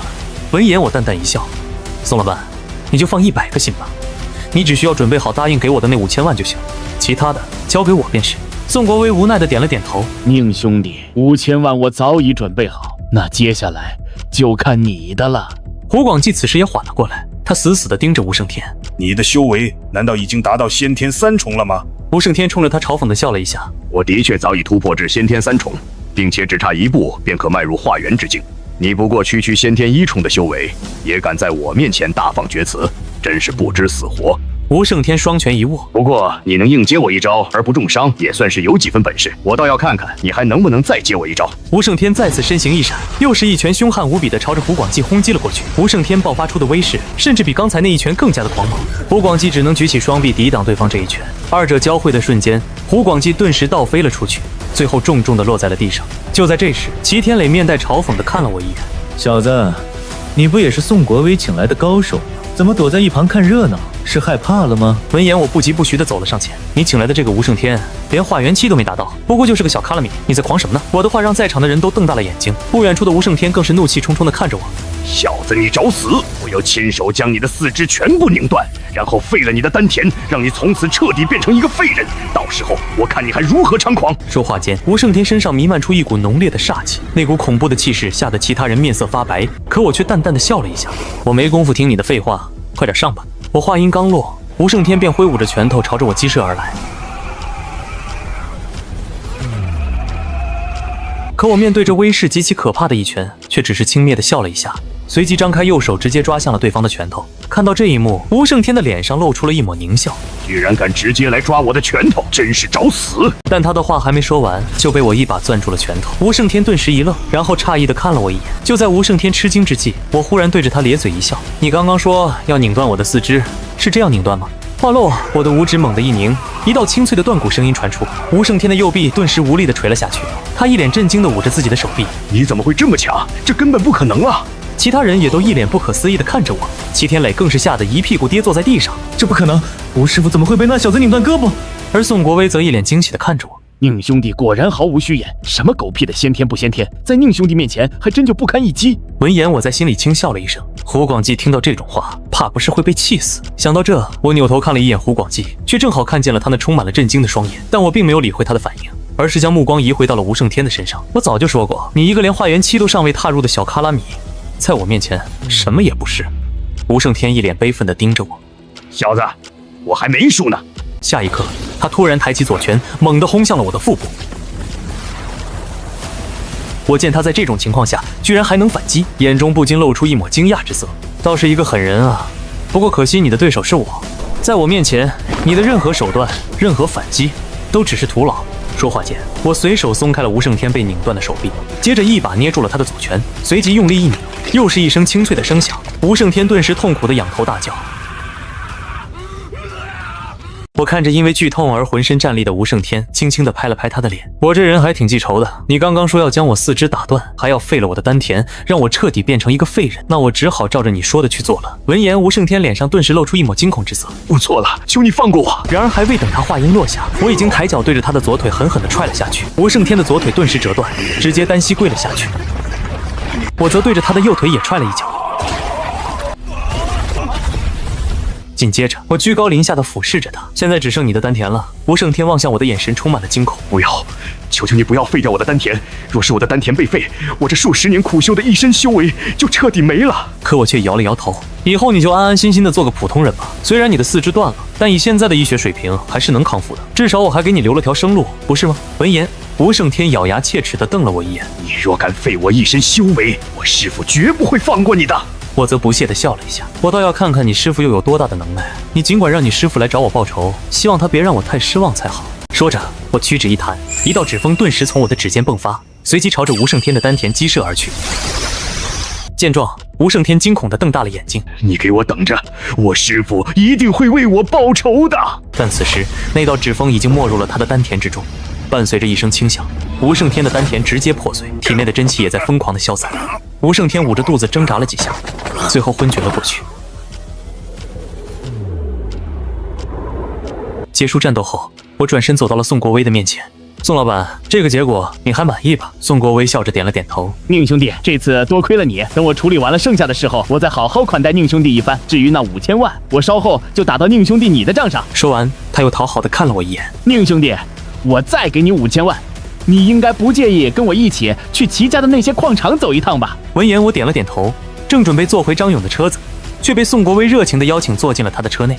随着车队驶离，坐在车内的宋国威对我微笑了一下。宁兄弟，还请把你的银行账号跟我说一下，我这就把钱给你打过去。我应了一声好，随即便将自己的卡号告知宋国威。过了2-3分钟后，我的手机便收到了短信，但令我感到意外的是，宋国威居然给我转了1亿。面对我的疑问，宋国威却只是轻轻地笑了一下。宁兄弟，这次你可真的是帮了我的大忙了，多出的那5000万是我额外酬谢宁兄弟你的。说着，他从口袋里拿出了手机。宁兄弟，咱们互相留个联系方式吧，将来宁兄弟若是有什么地方用得着宋某的，尽管开口，别的地方不好说，但在江南省，我宋某还是管用的。而我觉得结识宋国威对以后肯定大有益处，便答应了他的请求。交换完联系方式后，宋国威有些担忧地看了我一眼。那个吴胜天之前说他的师傅会为他报仇，宁兄弟，这真的没什么问题吗？闻言，我微微一笑。宋老板，在这个世间没有什么人能奈何得了我分毫，别说是他师傅，便是他师门祖上18代一起来，我也能一巴掌将他们全部拍死。若是他师傅真敢来，我不介意把他的修为也废了。宋国威点了点头，接着便开始和我商议接下来的计划。1个多小时后，我们终于回到了临川市内。宋国威特意在临川最豪华的酒店订了一桌丰盛的菜肴，热情地款待了我一番。胡广记虽然也在，但他明显只是陪衬。吃饱喝足后，我跟宋国威等人道了个别，便走出了酒店。但我还没走多远，张勇就开着车追了上来。大师，我送您回去吧。而我也没有客气，直接坐在了他的副驾上。张勇一边开着车，一边满脸兴奋地狂吹着。宁兄弟，你真的太牛了！之前那个吴胜天还狂得跟什么似的，但却被你3两下就打断了4肢，简直不是一般的霸气啊！你不知道，我当时看到那个齐天磊还有他那些手下，眼睛都瞪直了。他这一路上都在疯狂地吹捧我。不知不觉间，我们已经到达了我家的小区。没等我自己推门下车，张勇已经麻利地跑过来，接着为我打开了车门。宁兄弟，那我就先走了哈。您要是有什么吩咐的话，随时联系我。我能察觉到他如今对我的态度明显比之前更加恭敬了许多，于是我也冲着他笑了一下。好的，今天倒是麻烦张总特意送我回来了。张勇咧了咧嘴，当即又跟我道别了一声，这才开车离去。回到家中后，我直接给宁若萱转了100万过去，毕竟我如今有1亿的巨款，这区100万纯粹是给妹妹当零花钱的。接下来的几天里，我一边潜心修炼，一边等待着自己的高考成绩被解除屏蔽。时间很快就到了6月27号，我坐在电脑前点开了查询网页。当看到自己的高考分数时，我不由得笑了一下。我打了708分啊，倒是没有比我之前的估分高出很多。不过我的排名居然是全省第7名，这倒是有些超出了我的预期。关闭网页后，宁若萱的微信消息突然跳了出来：哥哥，我今天要和朋友一直玩到晚上，就不回家吃饭了。我本想好好嘱咐他几句，可转念一想，他已经修炼了1个多月，修为也到炼气1层后期，一般人根本不是他的对手。而且宁若萱的身上还穿着我炼制的几件防身法器，这地球上除了我之外，怕是没人能在短时间内破开那几件防身法器的防御。于是我回复了一个好的，接着便打算出门买点东西。结果当打开门，就看见了面带喜色的宋国威。见状，我疑惑地看了他一眼：宋老板，你找我有什么事吗？宋国威欣慰地拍了拍我的肩膀：宁兄弟，你排名全省第7这个事已经传遍临川了，没想到你不仅身手了得，读书也这么厉害。我今天来就是想请你吃顿饭庆贺一下，不知道宁兄弟你方不方便？而我自然没推辞。没过多久，我们就来到一家装潢气派的饭店。走进包厢后，宋国威将我迎到了主位旁边的位子上。宁兄弟，我给你备了份薄礼，还望你收下。我身旁的宋国威笑着将礼盒打开，一尊做工精细的玉麒麟顿时出现在我的眼前。见状，我刚想推脱一番，却感受到玉麒麟的身上竟然传来了一丝禁制的波动。正当我感到疑惑之时，宋国威却突然关切地拍了拍我的肩膀：宁兄弟，我刚才看你愣神了，是身体不舒服吗？闻言我摇了摇头：没有不舒服，只是这玉麒麟实在是太珍贵了，我不能要啊。宋国威则无所谓地摆了摆手：宁兄弟，一份小礼物算不了什么，咱们虽然才相识不久，但我对宁兄弟你可是一见如故。如果宁兄弟愿意交下我这么一个忘年交，就请务必收下这份薄礼。既然宋国威都把话说到这份上了，我也就不好再推辞了。何况结交一下宋国威这样的人，对我而言也没什么坏处。于是我冲着他点了点头：行吧，那我就多谢宋老板的一番美意了。宋国威脸上顿时露出了笑容。就在这时，包厢里的菜也上齐了。宋国威高举起手里的酒杯：宁兄弟，这一杯我敬你。而我也举起酒杯和他碰了一下。不知不觉间，已经到了晚上8点多钟。我和宋国威也吃得差不多了，便一起走出了饭店。宋国威醉醺醺地拍了拍我的肩膀：宁兄弟，那我就先走了哈，有空的话也可以去我的蓝山会所玩玩，或者咱们就像今天这样，找个地方吃个饭聊聊天也挺好的。说着，宋国威又从口袋里取出了一张烫金的卡片，然后恭敬地递到了我的手里。宁兄弟，这是我那蓝山会所的至尊金卡，我特意让人专门定制的，只此一张。以后不管你何时去我那蓝山会所玩，只要用这张金卡，那一切消费就全免。虽然我并不觉得自己会去那蓝山会所玩，不过人家一番好意，收下也便是了。于是我接过了那张金卡。行，那就多谢宋老板了。我们两人又简单聊了2句，宋国威便上了车，就此离去。待宋国威走后，我将金卡收进了自己的储物戒指中，顺便把宋国威送的玉麒麟也收了进去。就在我也准备离开时，身后却突然传来一个声音：哥，你怎么在这？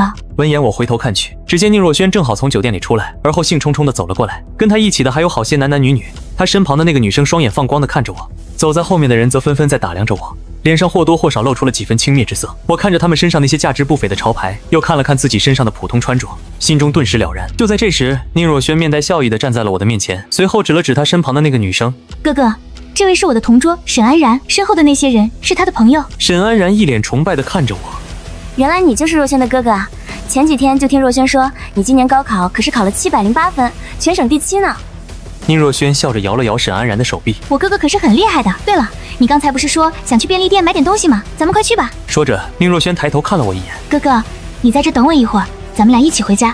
我看着两人离开的背影，在心里轻笑了一下。妹妹的这个同桌倒是跟她的那些朋友不一样，没有那么势利眼。想到这，我抬头看着不远处的那群少爷小姐们，只见一个男生正一脸气愤地盯着我：考得再好又怎么样？将来大学毕业出来还不是打工的命？他旁边的几人都听到了他的话，纷纷开口附和他。一个女生不屑地瞥了我一眼：陈凡，你放心吧，就那家伙一副穷酸样，哪里能配得上然然？你就为这么一个土鳖吃醋，属实没必要。另一个男生搂住了那个女生的肩膀：林雨诗，你想不想让那小子出丑？林雨诗饶有兴致地看了他一眼：赵阳，你有什么好主意吗？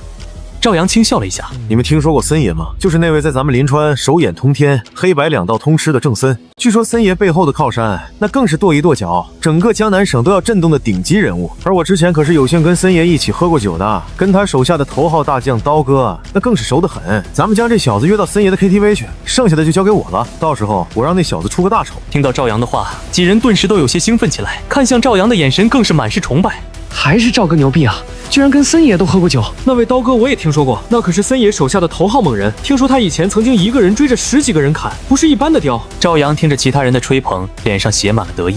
而林雨诗也是一脸骄傲的模样。这时，赵阳拍了拍林雨诗的肩膀：“雨诗，接下来就看你的了。”林雨诗嘻嘻一笑，当即朝着我这边走了过来。见状，我在心里轻笑了一声，一群小屁孩还想跟我玩一些小手段。既然你们想玩，那我不介意陪你们好好玩玩，我倒要看看你们能玩出什么花样来。虽然那个赵阳说要想办法把我忽悠去 KTV， 但却并没有细说他打算怎么让我出丑。不过对我来说，不管他想怎么做，也都只是自取其辱罢了。毕竟我实际上已经活了近万年，哪怕在地球上的年龄还只有19岁不到，但在我的眼里，这些人的确也就是一群小屁孩。与此同时，宁若萱和沈安然二人也回到了酒店的门口。林雨诗瞥了一眼我，接着亲昵地搂住了沈安然的胳膊。安然，我刚才好像听你说这是你同桌的哥哥，既然遇到了，不然咱们叫他一块去唱 K 吧。闻言，沈安然激动地看了我一眼。对啊，要不你也跟我们一起去唱歌吧？如果是在之前，我肯定懒得去的。不过现在嘛，我倒是不介意一起去陪那几个人玩玩。而且我也担心自己不去的话，妹妹一个人跟他们去玩会吃亏。于是我微笑着点了点头。你们不介意的话，那我就一起去玩一下。沈安然刚想开口，却被林雨诗开口打断了。我们当然不介意。话落，林雨诗的脸上露出了一抹喜色，随即回头冲身后的赵阳等人比了个 OK 的手势。另一边，宋国威此时正坐着车返回自己的住所。这时，坐在他旁边的助理的手机忽然响了起来。助理拿出手机瞥了一眼，接着赶忙按下了挂断键。宋国威见状，不由得笑了一下：“阿成，是谁找你啊？怎么不接电话？”阿成不好意思地笑了一下：“老板，是郑森那老小子的电话，他前几天一直想来拜访你，然后您让我把他给打发了吗？所以这2天他就一个劲的想请我出去玩，估计是想让我帮他在你面前说说话。”宋国威无所谓地挥了挥手道：“那你就去玩吧，顺便带我去见他一面。过些天我就得回江南市了，临川要是有点什么事的话，也有用得着这老小子的时候。你待会就自己开后面的车去见他吧，让小李和小孙坐我这车上。”说着，宋国威当即吩咐前面开车的司机靠边停一下。随着宋国威的车停下，跟在后面的另一辆车也赶忙停了下来。待宋国威的车离开后，阿成当即拿出手机给郑森回了个电话过去。另一边，当我跟着沈安然等人来到 KTV 后，赵阳直接就找大堂经理要了个豪华包厢，而后又点了一堆价格昂贵的洋酒。我和宁若萱找了个角落的位置坐下，便开始闲聊起来。就在这时，赵阳忽然走出了包厢，见状我心底轻笑了一声，这是要开始了吗？也不知道他到底想玩些什么花样，可别太让我失望才好。过了不多时，那个赵阳便带着一群人回到了包厢内，其中一人脸颊上有着一道吓人的刀疤，在他身旁的则是一名大约30出头、风韵妖娆的成熟女子，以及另外2名身材魁梧的壮汉。带着这几人走进包厢后，赵阳冲着林雨诗点了点头，随即兴奋地拍了拍手：“各位，我来给大家介绍一下，这位就是我之前跟你们提过的刀哥，大家掌声欢迎。”他话音刚落，在场的那些人顿时纷纷兴奋地鼓掌起来。这就是刀哥啊！没想到今天居然能见到他本人，而且还亲自过来给咱们敬酒。咱们今天也算是沾了赵哥的光了，不然像刀哥这样的传奇人物，咱们平时哪能见得着？他旁边的那个女人应该就是丽姐吧？早就听说丽姐是刀哥的马子，现在一看果然不假。刀哥对着恭维他的众人点了点头：“你们都是小赵的朋友，那就是我的朋友，我先敬各位一杯。”说着，他直接将手中酒杯里的酒一饮而尽，随即又对身旁的那成熟美妇使了个眼色：“丽丽，你也帮我去敬一下小赵的这些朋友。”闻言，美妇顿时会意地点了下头：“好的，刀哥。”话落，他满脸笑意地走到了我的面前：“这位小帅哥，我代刀哥敬你一杯。”见状，我似笑非笑地瞥了他一眼，并未急着回应。这时，那美妇却突然惊呼了一声，接着撞进了我的怀里。她的娇呼声让刀哥以及其他人纷纷朝这边望来。看到她扑倒在我的怀里，刀哥顿时皱起了眉：“丽丽，怎么回事？”沈安然和宁若萱呆呆地看着我，有些不知所措，而其他人则似乎明白了什么，一个个都摩拳擦掌地准备看好戏。听到刀哥的询问，丽丽一副渲然欲泣的模样，看向刀哥：“刀哥，他刚刚突然摸我屁股，还用力地把我往他怀里拽。”闻言，刀哥将手中的酒杯重重地砸在桌上，而后怒冲冲地瞪着我：“小子，你他妈活腻了是吧？你居然连老子的女人都敢占便宜！”看着一脸暴怒的刀哥，陈凡等人纷纷暗笑了起来。赵阳则装作焦急地走到了刀哥的身边：“刀哥，您给小弟一个面子，这件事是他不对，但事已至此，你也先消消气，我让他给您和丽姐道歉赔罪，您看行不？”他的这番话让我在心里冷笑了一声，倒是有点小心机，表面上看是在替我求情，实则是借此坐实了我占那女人便宜的事。可惜啊，这种小把戏终究上不得台面，我倒要看看你们还有什么手段。想到这，我一脸平静地坐在沙发上。刀哥看见我这副风轻云淡的样子，随手拿起一个酒瓶朝我扔了过来。见状，我心念一动，那个酒瓶顿时停在了半空中，接着缓缓地落在了桌子上。众人一脸惊讶地看着那个酒瓶，眼神中透露出几丝惊恐。可刀哥却怒气冲冲地走到了我的面前。你小子别在这里耍花招！你摸了老子的马子，按理来说老子应该直接揍死你。但我看在小赵的面子上，你只要出500万来赔罪，并且给我和丽丽磕头认错，那这件事就算过去了。赵阳子一脸无奈地摊了摊手。你小子也太色欲熏心了，居然敢占丽姐的便宜！刀哥只是让你磕头认错，再赔500万，已经很够意思了。就在这时，沈安然从人群中走了出来。先等一下。虽然他的脸上写满了恐慌，但还是坚定地走到了刀哥的面前。刀哥，这500万我帮他们出了，至于那磕头认错什么的就免了吧。说着，沈安然掏出手机就要给刀哥转钱，可刀哥却不耐烦地摆了摆手。你又算哪根葱？一个小丫头片子！你说磕头认错免了就免了，你当老子缺你那500万吗？而我见沈安然居然愿意为我这个陌生人出头，不由得在心里感慨了一下。妹妹的这个同桌人品倒还不错，只不过她并不知道我如今的银行卡里可是有1亿的巨款。看来这场闹剧也该结束了，于是我笑着鼓了几下掌。你们戏演得不错，就是演技差了点，不过这出戏的剧情倒也还算可以。话落，我转身望着一脸惊诧的沈安然，谢谢你愿意为我出头，但你应该不知道，这个刀哥是赵阳故意找过来整我的。这个女人刚才也是故意自己往我身上倒，好以此来污蔑我。沈安然刚想说些什么，却被一旁的赵阳抬手打断了。小子，你别胡乱污蔑人，老子特么压根就不认识你，我整你干什么？林雨诗也立马愤愤不平地叫嚷起来。就是你今天做出这么下流的事，刀哥不打死你都算好的了，你居然还污蔑我们！闻言，我瞥了赵阳和林雨诗一眼，还跟我装呢。你们之前在酒店门口的话，可都被我听到了。那个陈凡喜欢沈安然，看见沈安然和我说话，便心生嫉妒。你们为了给那个陈凡出气，所以就故意叫上我也来 KTV。林雨诗和陈凡等人见我把这些都说了出来，脸上全都写满了心虚。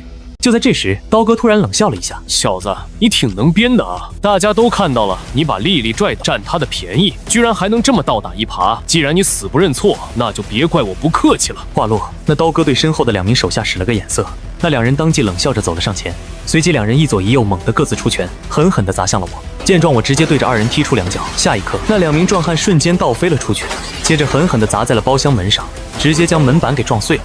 那2名壮汉则躺在地上，一脸痛苦扭曲地捂着胸口。见状，刀哥惊讶地看了我一眼，其他人也都被吓了一跳，发出了一阵惊呼声。我则挑衅地看了刀哥一眼：“你也一起上吧，我赶时间。”闻言，刀哥挥舞着拳头，随即就要朝我冲来，但此时门外却突然响起了一道声音：“是谁敢在我的地盘上撒野？给我滚出来！”我抬头看向门外，只见一个中年男人正怒气冲冲地站在门口，而刀哥看清来人之后，一路小跑着来到了那个中年男人的面前。“森爷，您来得正好，这小子简直是胆大包天，刚才敢占丽丽的便宜不说，还打伤了我的手下，绝不能放过他。”郑森冷冷地盯着我：“小子，你以为自己有点身手，我就动不了你吗？”此时，包厢内的众人听到刚才刀哥对郑森的称呼，纷纷吃惊地看向郑森。没想到今天居然能有幸见到森爷，敢在森爷的地盘上闹事，这小子今天死定了。闻言，我刚要开口，不想这时一个悠悠的声音却突然从郑森的身后传来：“老郑，别怪我没提醒你，你确定要动宁先生吗？”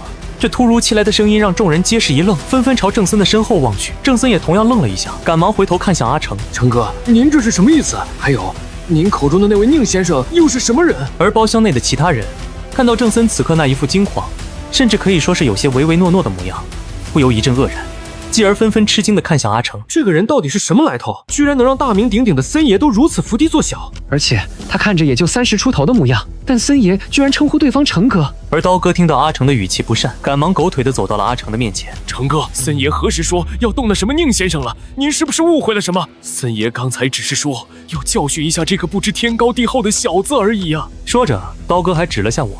闻言，阿成斜睨了他一眼，接着一脚踹了过去。“你算个什么东西？这里也有你说话的份！”阿成一脚踹在刀哥腹部，顿时痛哼了一声，但他捂着肚子，却是半个字也不敢多说。阿成没有再理会他们，而是径直走向了我。“宁先生，我是宋老板身边的助理，你叫我阿成就好了。没想到您也在这。”说着，他扭头瞥了一眼倒在地上的刀哥。“宁先生，虽然我不知道发生什么，但是既然这个人敢冒犯宁先生，那您想如何处置他？尽管吩咐便是。他若是敢不从，我不介意将此事汇报给老板，让老板亲自来处理他。”他话音刚落，郑森便一脸焦急地走到了我的面前。“宁先生，我真不知道您是宋爷的朋友，要是知道的话，就算是再给我10个胆子，我也不敢冒犯您啊！”说着，他又急忙看向阿成：“成哥，我不是有心冒犯这位宁先生的。”说到这，郑森猛地扭头瞪向了一旁的刀哥：“是这个狗东西不知死活，居然敢冒犯宁先生！成哥，宁先生，我这就给您2位一个交代。”话落，他立马冲自己的手下使了个眼色，他的手下毫不犹豫地上前，直接将刀哥给架了起来。见状，刀哥惶恐地望着郑森：“森爷，求您看在我这么多年一直跟着您出生入死的份上，饶过我这一回吧。但郑森却丝毫不为所动，而是冷冷地走到了刀哥的面前。小刀，你冒犯了宋爷的朋友，便是我也救不了你。不过你放心，看在你好歹跟随我多年的份上，我会照顾好你家人的。听到这话，刀哥的脸上顿时现出了一抹绝望。见此一幕，包厢内的其他人无不噤若寒蝉，尤其是那赵阳和林雨诗几人，更是一脸苍白，身体都止不住在颤抖。而我看着郑森手里的折叠刀，不由得长叹了一口气。算了，就为了这点事，还不至于。闻言，郑森迟疑地看了阿成一眼，而阿成见他望来，不耐烦地挥了挥手。没听到宁先生的话吗？郑森马上收起了手中的折叠刀，下一秒，刀哥整个人都瘫软了下来，忍不住大口大口地喘着气，一副劫后余生的模样。郑森看到他这个样子，直接狠狠地踹了他一脚。你特么是傻逼吗？还不赶紧谢谢宁先生，饶你一条狗命！他话音刚落，刀哥便连滚带爬地跪在我的面前，接着砰砰砰地磕着头。谢谢宁先生大人不计小人过，饶我一条狗命。说着他又狠狠地扇自己耳光。刚才都是我有眼不识泰山。他一边说一边扇得自己啪啪作响。我看着他的这副姿态，无奈地挥了挥手。行了，森爷也算是宋老板的人，我可以不给你老大面子，但宋老板的面子我还是要给的。毕竟对于我来说，就为了这点事还真不至于要杀人，而且我还可以借此机会卖宋国威一个人情。反正也就2句漂亮话的事，何况真让郑森弄死了他，对我又没有什么好处。刀哥听了我的话，又是一阵千恩万谢的磕头，而郑森则对我谄媚地笑了一下。宁先生，您可千万别叫我森爷，在您面前我哪敢称什么爷啊？您若是不嫌弃，直接叫我老郑什么的都行。闻言，我轻笑了一下，接着便带着宁若轩走出了包厢。与此同时，屋内传来了一声凄厉的惨叫。我扭头一看，只见刀哥正怒气冲冲地抓着赵阳的衣领，而郑森冷冷地站在一旁，随即冲自己的手下使了个眼色。他的手下立即会意，上前按住了赵阳的胳膊，又一脚踹在他的膝盖窝处，让他直接跪倒在郑森的面前。紧接着，郑森拿起旁边的灭火器，照着赵阳的膝盖狠狠地砸了下去。赵阳的腿顿时呈现出一种诡异的弯折，他抱着膝盖，整个人痛苦地在地上打滚。做完这一切后，郑森拿着灭火器走到了陈凡的面前，把这个小子的腿也给我打断。他话音刚落，他的手下立马就冲上去，接着一把抓住陈凡，将他拽了过来，手中拎着的灭火器对着他的左腿就狠狠砸了下去。见此一幕，一旁的阿成冲着我讨好的笑了一下。宁先生，给这些人一点小教训也好，这场面还是有点血腥，别脏了您和您妹妹的眼。我现在就送你们回家。闻言，我轻轻的点了点头，然后便和宁若轩一起上了阿成的车。到家之后，我先是找了个借口支走了宁若轩，随即便将那尊玉麒麟从储物戒指中取了出来，接着释放出自己的神识，仔细查探了起来。但让我感到意外的是，这禁制的内部相当的玄妙，并且存在的时间已经非常的久远，而我现在的力量只恢复到了元婴初期，要是想破除这道禁制，恐怕也没那么容易。但这也让我更加好奇，这尊玉麒麟究竟有何不凡之处？内部居然会有一道如此强大的禁制存在。可我尝试了许多破除禁制的法门，却始终无法破解那尊玉麒麟中所蕴含的禁制。沉吟了半晌后，我对着那尊玉麒麟长叹了一口气，看来只能一点点去消磨这道禁制的力量，直到这禁制的力量进一步被削弱，再尝试能否将其破除了。于是我双手结印，对着玉麒麟打出一道又一道的法诀，那尊玉麒麟顿时震颤了起来，依稀可见有一缕缕微光从内部透出，更有一道禁制在玉麒麟表面忽隐忽现。可我掐了整整1夜的法诀，那道禁制却纹丝未动。于是接下来的几天里，我都没有出门，只是跟宁若轩交代了几句，说自己得闭关一些时日，让他没什么事的话就暂时不要打扰自己，顺便把自己的大学志愿填了一下，然后就没有再管其他。几天下来，我一刻也没有停止施展法诀，去消磨那尊玉麒麟中那道禁制的力量。整整1周之后，我终于感觉到那道禁制的力量明显比之前下降了一个层次。于是我再次使用破除禁制的法门进行尝试，这一次明显顺利了许多。伴随着一道轻响，玉麒麟中的禁制终于被彻底破除，一道浓烈的金色焰光骤然从玉麒麟内部绽放，使得玉麒麟瞬间变得一片金红色。见状，我的心中顿时一惊，这火焰蕴含着极其可怕的力量，远比我的真火强大得多。想到这，我立马发动神识探查玉麒麟的内部。下一刻，那玉麒麟的内部居然出现了一个空间，里面只有一枚金色的蛋静静地躺在那，只是那蛋壳的表面却不时有道道金色焰浪涌动。我刚想要用神识去查探那颗蛋，一股磅礴的力量却突然从那颗金蛋中激荡而出，那尊玉麒麟也剧烈地震颤了起来。伴随着一声巨响，那尊玉麒麟顿时被炸得4分5裂。与此同时，其内部的空间瞬间崩塌，那颗金蛋咚的一下砸在了地上，紧接着周遭的灵气朝着它狂涌而去，瞬间便被其吸了进去。这一幕让我的心中闪过了一抹狂喜，它居然在主动地吸收周围的灵气。如此看来，等它吸收了足够多的灵气后，说不定就能孵化出来呢。想到这，我从储物戒中取出了10几枚灵石，不就是灵气吗？我储物戒指里的灵石多的是，我倒要看看你吸收够了灵气究竟能不能孵化出来。但让我感到意外的是，那些灵石才刚被取出来，就立马被那颗金蛋汲取其中的灵气。仅仅是片刻功夫，整整10几枚灵石中的灵气就被全部吸走。于是我再次取出了10枚灵石，但几分钟后，10枚灵石中的灵气也全部消耗一空。就这样，我先后拿了60枚灵石，这颗金蛋才终于不再继续吸收灵气。但它并未孵化破壳，感觉更像是暂时吸收够了灵气而已。见状，我无奈地摇了摇头，看来想要将它孵化，估计还得一些时日。于是我将其收进了储物戒里，接着便走出了卧室。而宁若轩见到我后，立马激动地走到了我的面前。哥哥，你闭关结束了。闻言，我笑着点了点头。对啊，这段时间都没有什么事了，可以好好的歇几天了。宁若轩却有些犹豫地看了我一眼。哥哥，安然刚才给我打了个电话，他说这个月23号是他生日，想邀请我和你去参加，你要不要去？我想了一下，觉得沈安然的人品也还算不错，既然人家主动邀请，自己又没什么事，于是就答应了下来。宁若轩见我没有拒绝，这才放心地长叹了一口气。哥哥，要不咱们给安然送件礼物吧，毕竟人家生日，咱们总不能空手而去。我笑着摸了摸他的脑袋，那我用灵玉给他做个玉符，你先回学校上晚自习吧。宁若轩乖巧地点了点头，接着便离开了家里。我则从自己的储物戒之内取出了一块大约2指宽的灵玉，仅仅10来分钟，我便把玉符炼制完成了，并且我还在玉符中铭刻了几道符篆，不仅有着静心凝神、驱邪避煞的功效，同时还有一道防御符篆，遇到了什么危险的话，能保沈安然一命。毕竟沈安然那天能替我出头，甚至愿意为我赔500万，那么送他这么一枚玉符也不算什么。接下来的一段时间里，我每天都会将那颗金蛋从储物戒之中取出，而后拿出灵石让它吸收灵气。但那颗金蛋却始终没有动静。时间很快便来到了沈安然的生日当天，我和宁若轩打了个车，接着一同前往了沈安然的家。过了一会儿，出租车缓缓地停在了云海别墅区前。这里几乎是整个临川最高档的别墅小区，一套别墅的价格动辄上千万，尤其是靠小区中央临湖的别墅，价格更是高达3、4千万以上一套。而沈安然的家就是那套临湖的独栋别墅。当我和宁若轩来到别墅门口时，就见沈安然一袭白裙，打扮得十分精致的在那儿迎接宾客。他身旁还站着一对中年夫妇，想来那应该是他的父母。沈安然此时也看到了我和宁若轩，赶忙欣喜地迎了上前。望叔哥，若轩，你们来了。宁若轩开心地拉着他的手。安然，生日快乐。我则笑着将一个精致的礼盒递给了沈安然。生日快乐，这是我和若轩送给你的礼物，打开看看，喜不喜欢？闻言，沈安然笑着将礼盒打开，那枚玉符顿时出现在他的眼前。沈安然对着玉符欣赏了好一阵，这才将其戴在了脖子上。谢谢望叔哥和若轩，这枚玉符真的好漂亮。我看着双眼放光的沈安然，不由得轻笑了一声。你喜欢就好。但我转念一想，沈安然的家境这么好，肯定不缺各种名贵的首饰。如果我不提醒一下的话，恐怕沈安然不会戴几次，那样的话可就有些浪费了。万一沈安然哪天遇到了什么危险，却没带着这玉符，那我送这玉符也就失去了意义。于是我严肃地看了一眼沈安然。对了，安然，这件礼物你以后尽量随身带着，它对你会有一些好处，关键时刻甚至能救你一命。沈安然有些惊讶地看了眼手中的礼盒，刚要说些什么，一旁却忽然传来一个带着嘲讽的声音：你在这吹什么牛逼呢？你那礼物一看就是便宜货，就这么一块破玉佩还能救命？你当它是什么神仙法宝吗？真特么能扯！我顺着声音传来的方向看去，只见一旁一名油头粉面的青年正一脸轻蔑地看着我，而一旁的沈安然则皱了下眉。许云峰，你脑子有病是吧？望叔哥和若轩是我的朋友，轮得到你在这诋毁他们吗？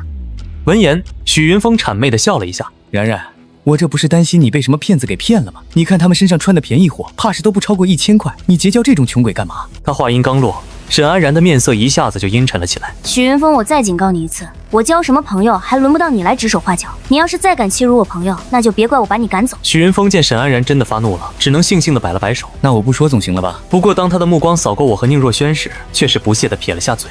沈安然看到许云峰不敢再多言，这才收回了目光，随即又一脸歉意地看着我和宁若轩。望叔哥、若轩，不好意思，我这个表哥口无遮拦，你们不要跟他一般见识。我则戏谑地笑了一下，没事，我还不至于跟一个脑子有病的人计较。就在这时，沈安然父亲的声音突然从远处传了过来：然然，快过来见见你林叔，还有雨师也来了。沈安然回头瞥了一眼，就见林雨师正跟一名中年男子站在那儿。沈安然忙应了声好，然后又看了看我和宁若轩。林雨师他爸跟我爸是朋友，所以他们也来了，你们先去找个地方坐一下吧。闻言我点了点头，接着便和宁若轩走进了别墅。接着我抬头看了一眼不远处的许云峰，只见他正一脸八卦地跟林雨师说些什么，而他们的身边还有几个衣着不菲的人。见状我心念一动，几人的交谈声便立刻传进了我的耳朵里。林雨师，那2个穷逼是什么人啊？然然怎么会请他们来生日宴？要知道，今天来的人都是咱们临川有头有脸的人物，跟这么2个穷逼待在一块儿，我都觉得掉价。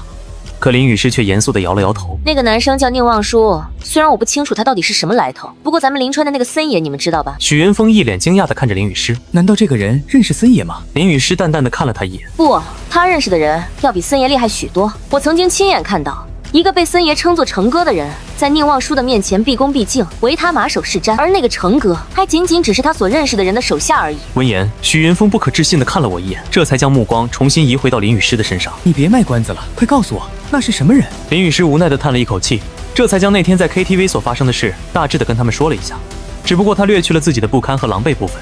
听完他的话，包括许云峰在内，所有人全都震惊得直吸凉气。这个人到底是什么来头？这也太牛了吧！在临川，我还没听说过森爷在谁面前低过头呢。这时，一名年龄稍长的女子忽然看了林雨师一眼。雨师，你刚刚说森爷管那个阿成的老板叫宋爷吗？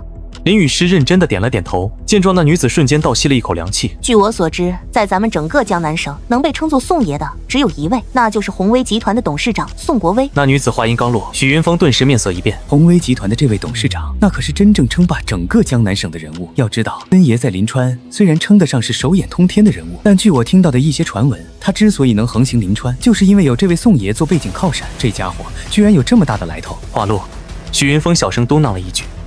他送给然然的礼物，该不会真是什么很牛叉的东西吧？而这几人的交谈让我也有些吃惊，没想到宋国威的势力居然这么庞大，那他会送我那尊玉麒麟也就不足为奇了。就在这时，我手上的储物戒里突然传来了一阵暴躁的能量波动，于是我赶紧跑到了别墅的后院，在确定四下无人之后，将神识探入了储物戒中。此时那颗金蛋的表面翻涌着一团烈焰，还出现了一道细微的裂纹。见状，我的心里顿时一喜。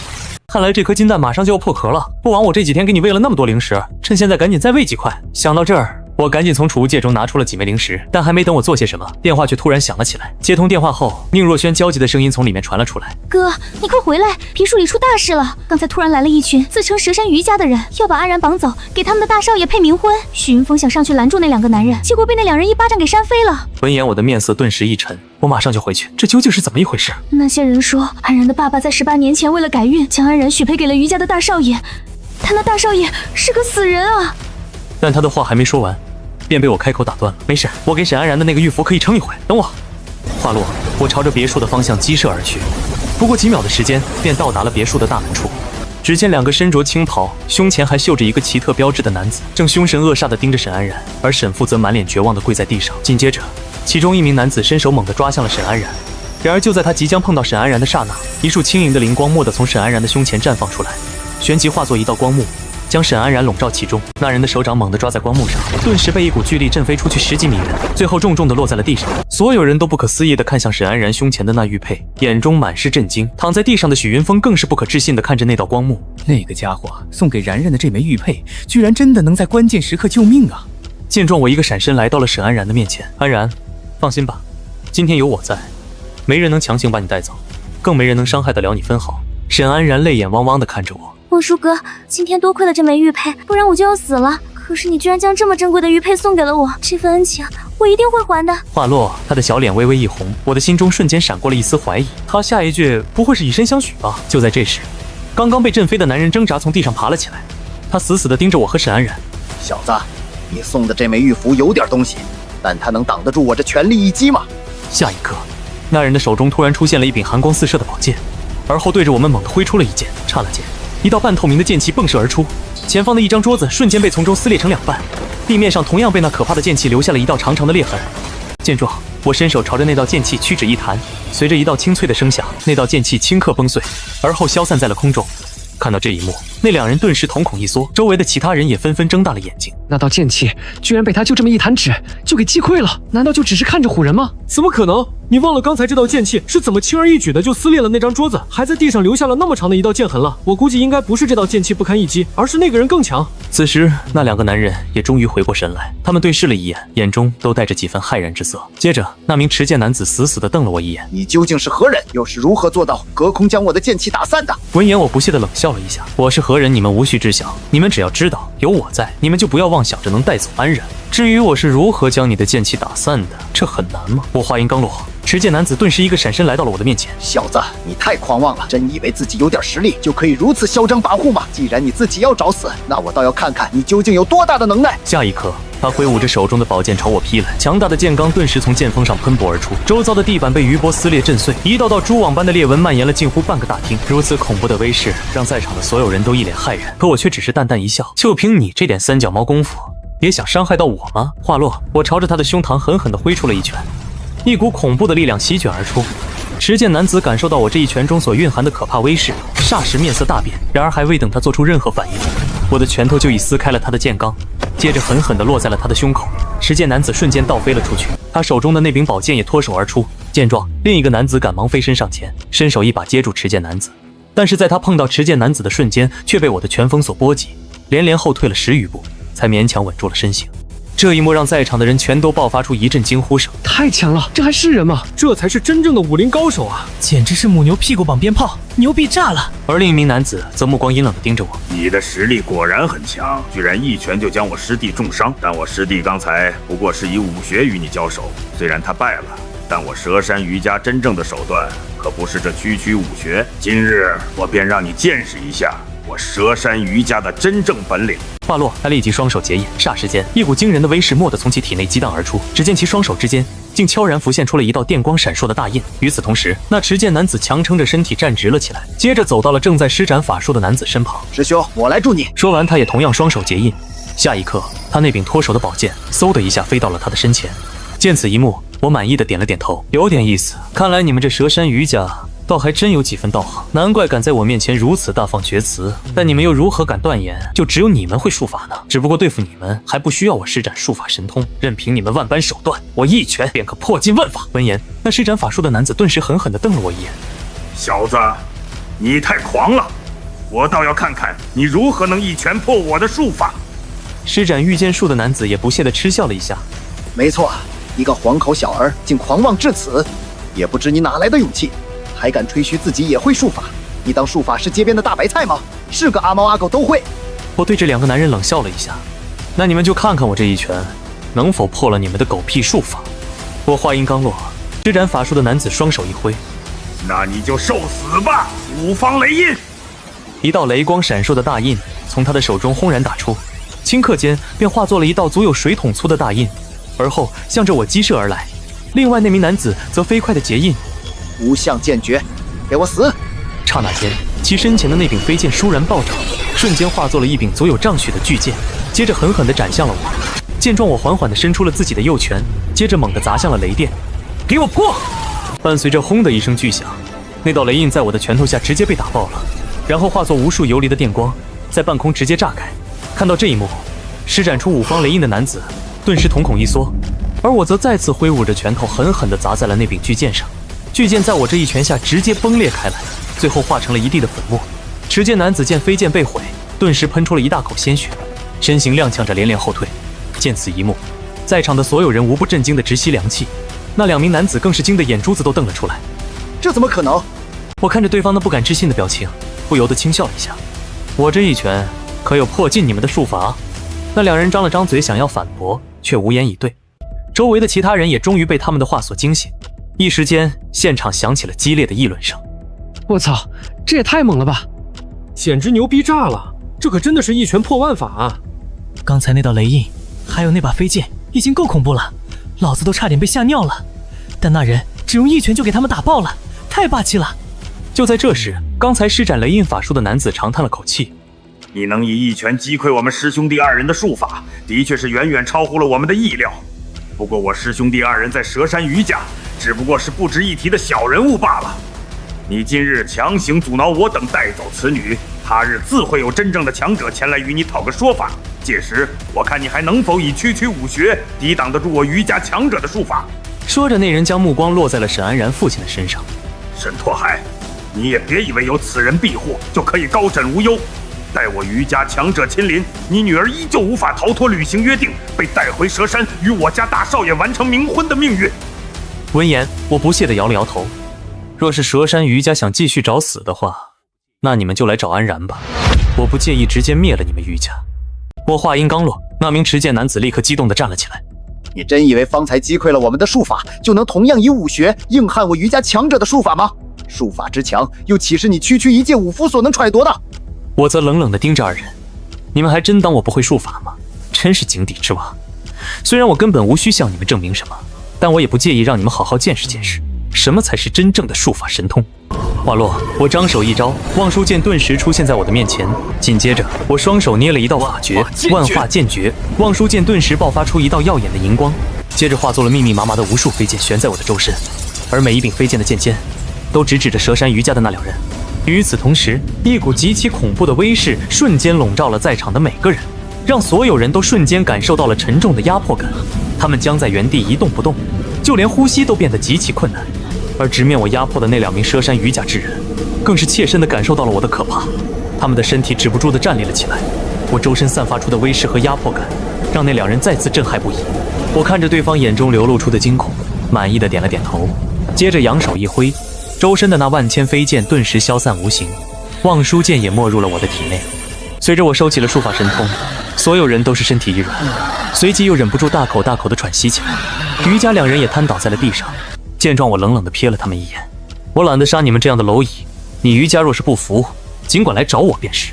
只不过你余家可未必能承受得起惹怒我的后果。好了，现在都给我滚吧！那2名男子狠狠地瞪了我一眼，却什么都不敢多说，只能狼狈地离开了别墅。等那2人走后，在场的宾客忽然爆发出一阵叫好声，所有人看向我的目光都充满了震撼和惊叹。可我并没有理会众人的反应，而是扭头看向了沈安然。安然，没事了。只要那蛇山余家的人不是失了智，他们应该不会敢再直接来找你。话落，我看向了一旁的沈拓海，沈叔叔，那没什么事，我就先告辞了。闻言，沈拓海扭头看了沈安然一眼，然然，那你先送一下你这2位朋友吧。沈安然低低的应了一声，随即将我和宁若轩送到了门外。望舒哥，今天真的谢谢你了，要不是你，恐怕我已经被他们给强行带走，去给他们那什么大少爷配冥婚了。闻言，我冲着他微微一笑，没关系，既然你叫我一声哥，那我总不能看着你被他们带走去配冥婚。如果我没那个能力也还罢了，既然我有这个能力，就没法做到视而不见。说完，我又揉了下沈安然的头发。行了，你先回去吧，有什么事随时联系我，待会我让若轩把我的联系方式发给你。话落，我便带着宁若轩离开了沈家别墅。回到家后，宁若轩惊魂未定地拍了拍胸口，没想到现在还有配冥婚这种事，而且还落到了安然的头上。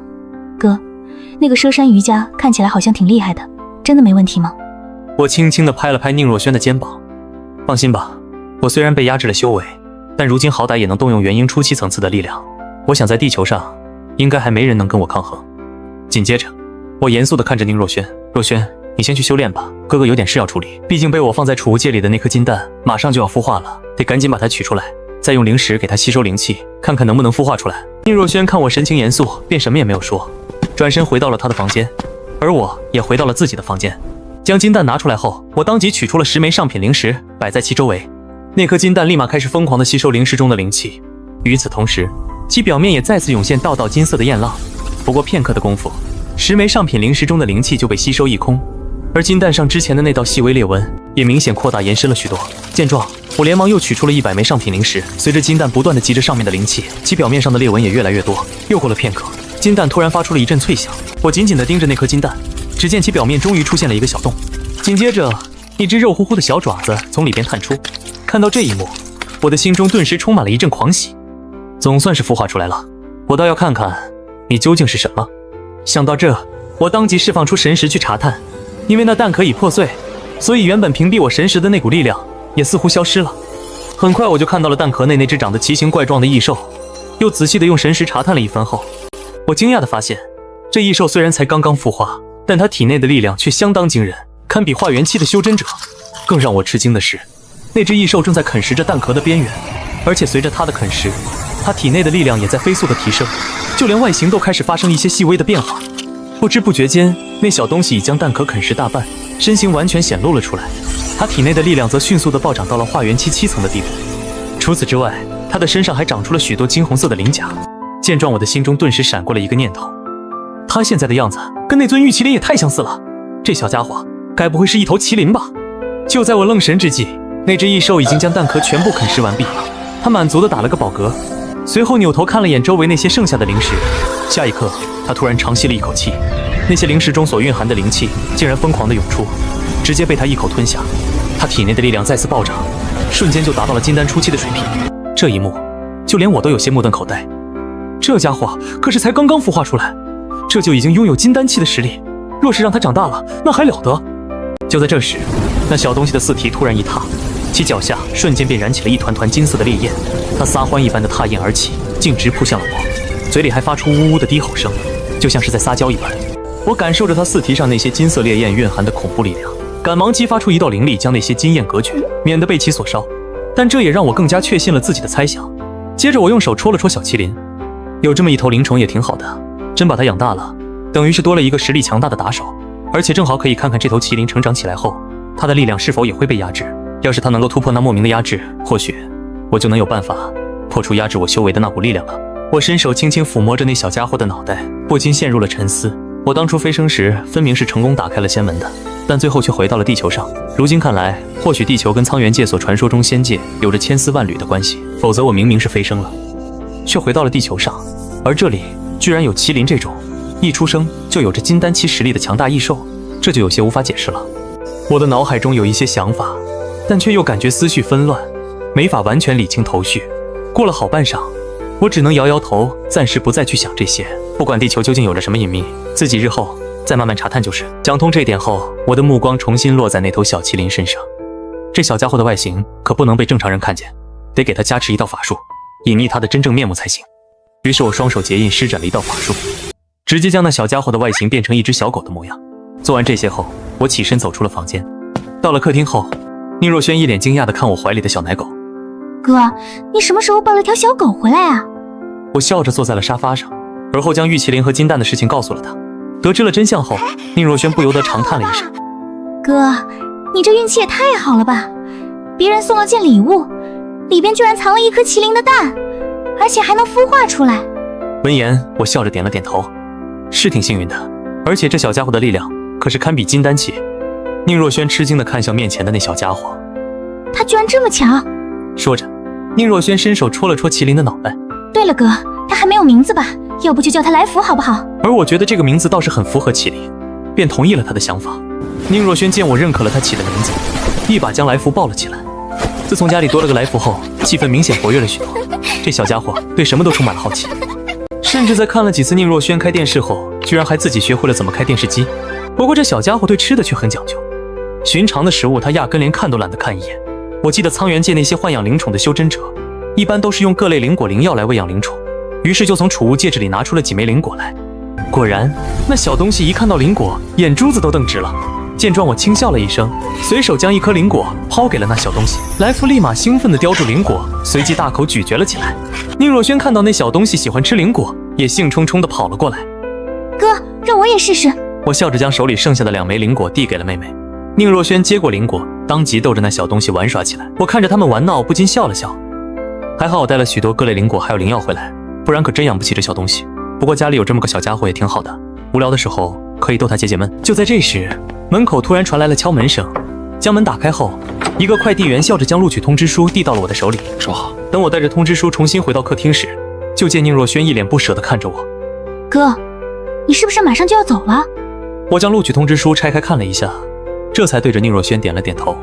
是啊，而且我还得提前几天过去，因为我打算在学校附近买套房子，这样修炼起来比较方便。说着，我拍了拍宁若轩的肩膀。你也不用舍不得我，反正你明年也要去江南大学，到时候你可以跟我一起住外面啊。再说，等我放假了，也可以回来的嘛。而我之所以这么安慰宁若轩，是因为我相信她能轻松地考上江南大学，毕竟她的成绩本就不差。而且我此前亲自为她洗脉筑基，不仅改善了她的体质，也让她的记忆力得到了大幅度的提升。就算她做不到和我一样过目不忘，但对于那些需要依靠记忆力的科目和题型来说，却是轻轻松松。可这时我的心中却突然闪过了一丝迟疑。虽然妹妹现在的实力比之前强了不少，而且身上也穿着我炼制的法器，常人根本没办法伤她分毫。不过要是她被人欺负了，以她的性格来讲，肯定不敢轻易伤人。于是我严肃地看了宁若轩一眼。若轩，万一要是有人欺负你，就第一时间给我打电话。如果你觉得不是什么很要紧的事，不想麻烦我的话，也可以找那个张勇，他还欠着我人情呢。你有什么事，尽管直接吩咐他去做就行。宁若轩乖巧地点了点头。好的，哥哥，你不用担心我。闻言，我顿时松了一口气，毕竟妹妹是我在这世界上唯一的亲人了，我不能让她受到一点伤害。而张勇在临川市也能排得上号，有能力帮宁若轩摆平一些事情。只要宁若轩真找上他，哪怕是再为难的事，张勇也绝对不会拒绝。接下来的几天里风平浪静，我一边整理着上大学需要用到的东西，一边监督宁若轩修炼。但让我感到不解的是，蛇山余家的人倒是一直没有来找我。沈安然也说他那边一切如常，不知对方是被我那天施展的万化剑诀给吓到了，根本不敢再来找沈安然，还是在密谋着什么计划。但眼下我马上就得去江南市，若是这几天对方还没人来的话，还是得再给沈安然准备件东西防身。毕竟之前给他的那玉符只是随手炼制的，防御能力并不算特别强。于是我打算趁着还有几天时间，再给沈安然炼制一件防身法宝，至少要能够抵挡住金丹期修真者的全力攻击，并且还要能够持续一段时间才行。而炼制这种级别的法宝，对我来说也是轻而易举之事。况且炼制这种低级法宝，也不需要消耗什么特别珍贵的炼材。一番思量过后，我便开始炼制法器。另一边，江南市齐家的独栋别墅中，齐天磊正和几个人守在门口，像是在等候着什么。而在那几人的身旁，则是坐在轮椅上一脸颓废的吴胜天。这时，齐天磊往外边张望了一下，而后着急地看着吴胜天。吴师傅，这都10点了，您师傅怎么还没到？吴胜天皱了下眉，估计是路上耽搁了吧，咱们耐心等待便是。见吴胜天这么说，齐天磊只能点了点头，也只能这样了。说着，他狐疑地看了吴胜天一眼。不过吴师傅，你确定你师傅能对付得了那个小子吗？闻言，吴胜天瞥了他一眼。你们放宽心就是。虽然那小子的实力在我之上，但是我师傅哪怕是在整个修行界中，也称得上是一方强者。而且前些天他老人家的修为更进一步，顺利突破到了化元期8重。整个修行界中，除了那屈指可数的金丹期老怪之外，修为能达到我师傅这等境界的，绝对不超过30-50之数。那小子还不到20岁，就算他再逆天，能修炼到化元期1、2层，就已经是惊世骇俗了。但在我师傅面前，依旧不够看，他根本不可能会是我师傅的对手。说着，吴胜天的脸上露出一抹不屑。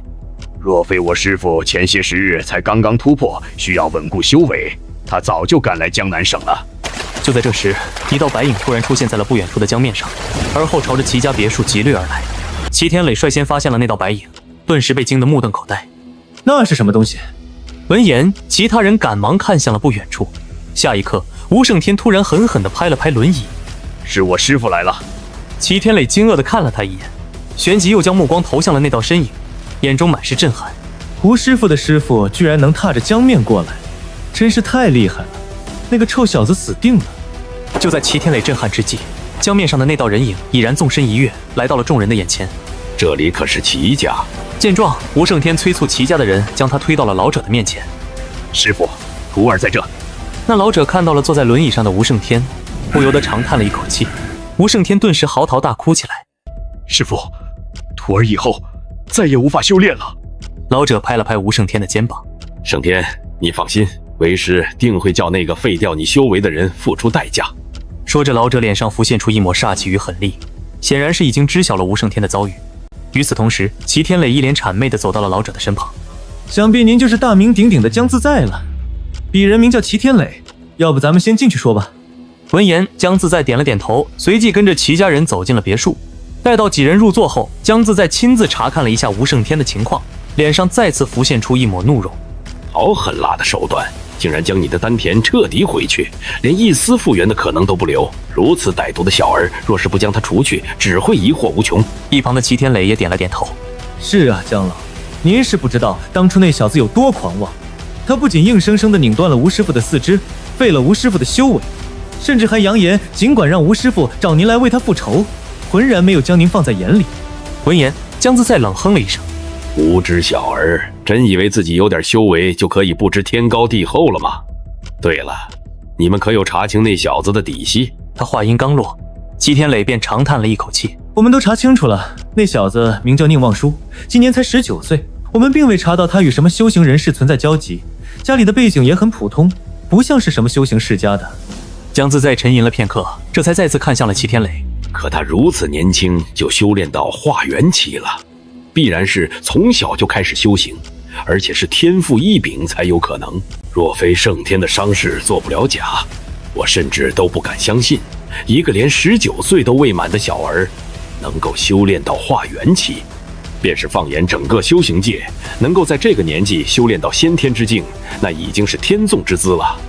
能突破到化元期的，古往今来都是凤毛麟角的存在，简直匪夷所思。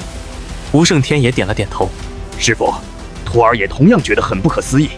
但是当时徒儿与其交手时，的确是没有一丝一毫的抵抗之力，所以他的修为必然已在化元期之上。就在这时，齐天磊掏出了另一份资料，接着递到了江自在的眼前。对了，江老，他被江南大学录取了，再过几天他应该也要来江南市读大学了。闻言，江自在不屑地笑了一下。那我倒是不用特意去一趟临川了，等他到了江南市后，我便去找他算账。正好我此番来江南省，也有一些其他的事情要处理。吴胜天有些好奇地看着江自在。师父，你有何事要处理？江自在无所谓地摆了摆手。也没什么大事，不过是为师年轻时曾欠了江南白家一个人情。前些时日，白家联系我，说是想请我带白家参加即将开赛的7省5盟大赛，为师得先去一趟白家，跟他们商议此事。吴胜天顿时恍然大悟。是了，我倒是忘了，10年已过，今年又该举行7省5盟大赛了。而旁边的齐天磊此时却有些懵逼。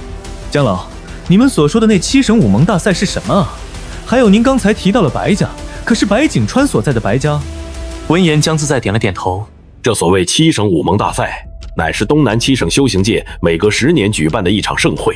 起初这7省5盟大赛旨在提供一个舞台，让东南7省的修行者可以好好的切磋交流。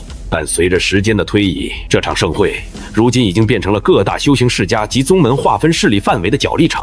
最近这几十年来，每一届都会死几个人。上一届的7省5盟大赛，白家就死了一位化元期5层的高手，他也是白家现任家主白景川的胞弟白景恒。说着，江自在的脸上闪过了一丝迟疑。我只能告诉你这么多，因为白家的实力远不是咱们可以讨论的。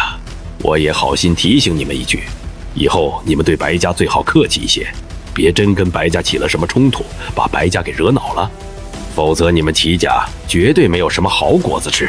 听到江自在的提醒，齐家众人顿时心中一凛，齐天磊更是忙不迭的点头。多谢江老告诫，我齐家日后定会注意。另一边，我花费了将近2天的时间，终于给沈安然炼制了一枚镯子法宝。法宝炼成后，我便将其交给了宁若轩，让他带去学校转交给沈安然，并让宁若轩提醒一下沈安然，让他以后务必随身带着这枚镯子。接下来的几日依旧风平浪静，在此期间，我还收到了林青竹发来的消息，他告诉我他也考上了江南大学，以后和我就是校友了。而我对此并不感到意外，毕竟林青竹之前就跟我说过，他的首选院校是江南大学。等离开学还剩1周时，我便准备动身前往江南市。临行前，我先是在身上加持了一道隐匿法术，接着带着来福直接御剑飞往了江南市。因为我懒得乘坐公共交通工具，浪费时间不说还麻烦，况且临川离着江南市又不远，我御剑飞行只需20分钟便可抵达。这还是因为我眼下只能动用元婴初期层次的灵力所致，若是我能动用全部修为的话，基本上须臾间便可至。飞临江南市后，我仔细找寻了一番，这才找到了江南大学所在的位置。于是我找了个隐蔽的角落降了下去，在确认四下无人，周围也没有摄像头后，便撤去了身上的隐匿法术。接下来我先是找了一家房产中介，让他帮我推荐一下江南大学附近的房产，接着又跟着他去看房子。最终我选了一套距离江南大学只有500米，足有240多平的大平层。虽然这套房子的总价高达1300多万，不过对于如今有着过亿身家的我来说也不算什么。接下来的几天，我一边办理过户手续，一边将房子好好的布置了一番。等离开学还剩2天时，我因为闲着没事干，就带着来福去江南大学转了一圈。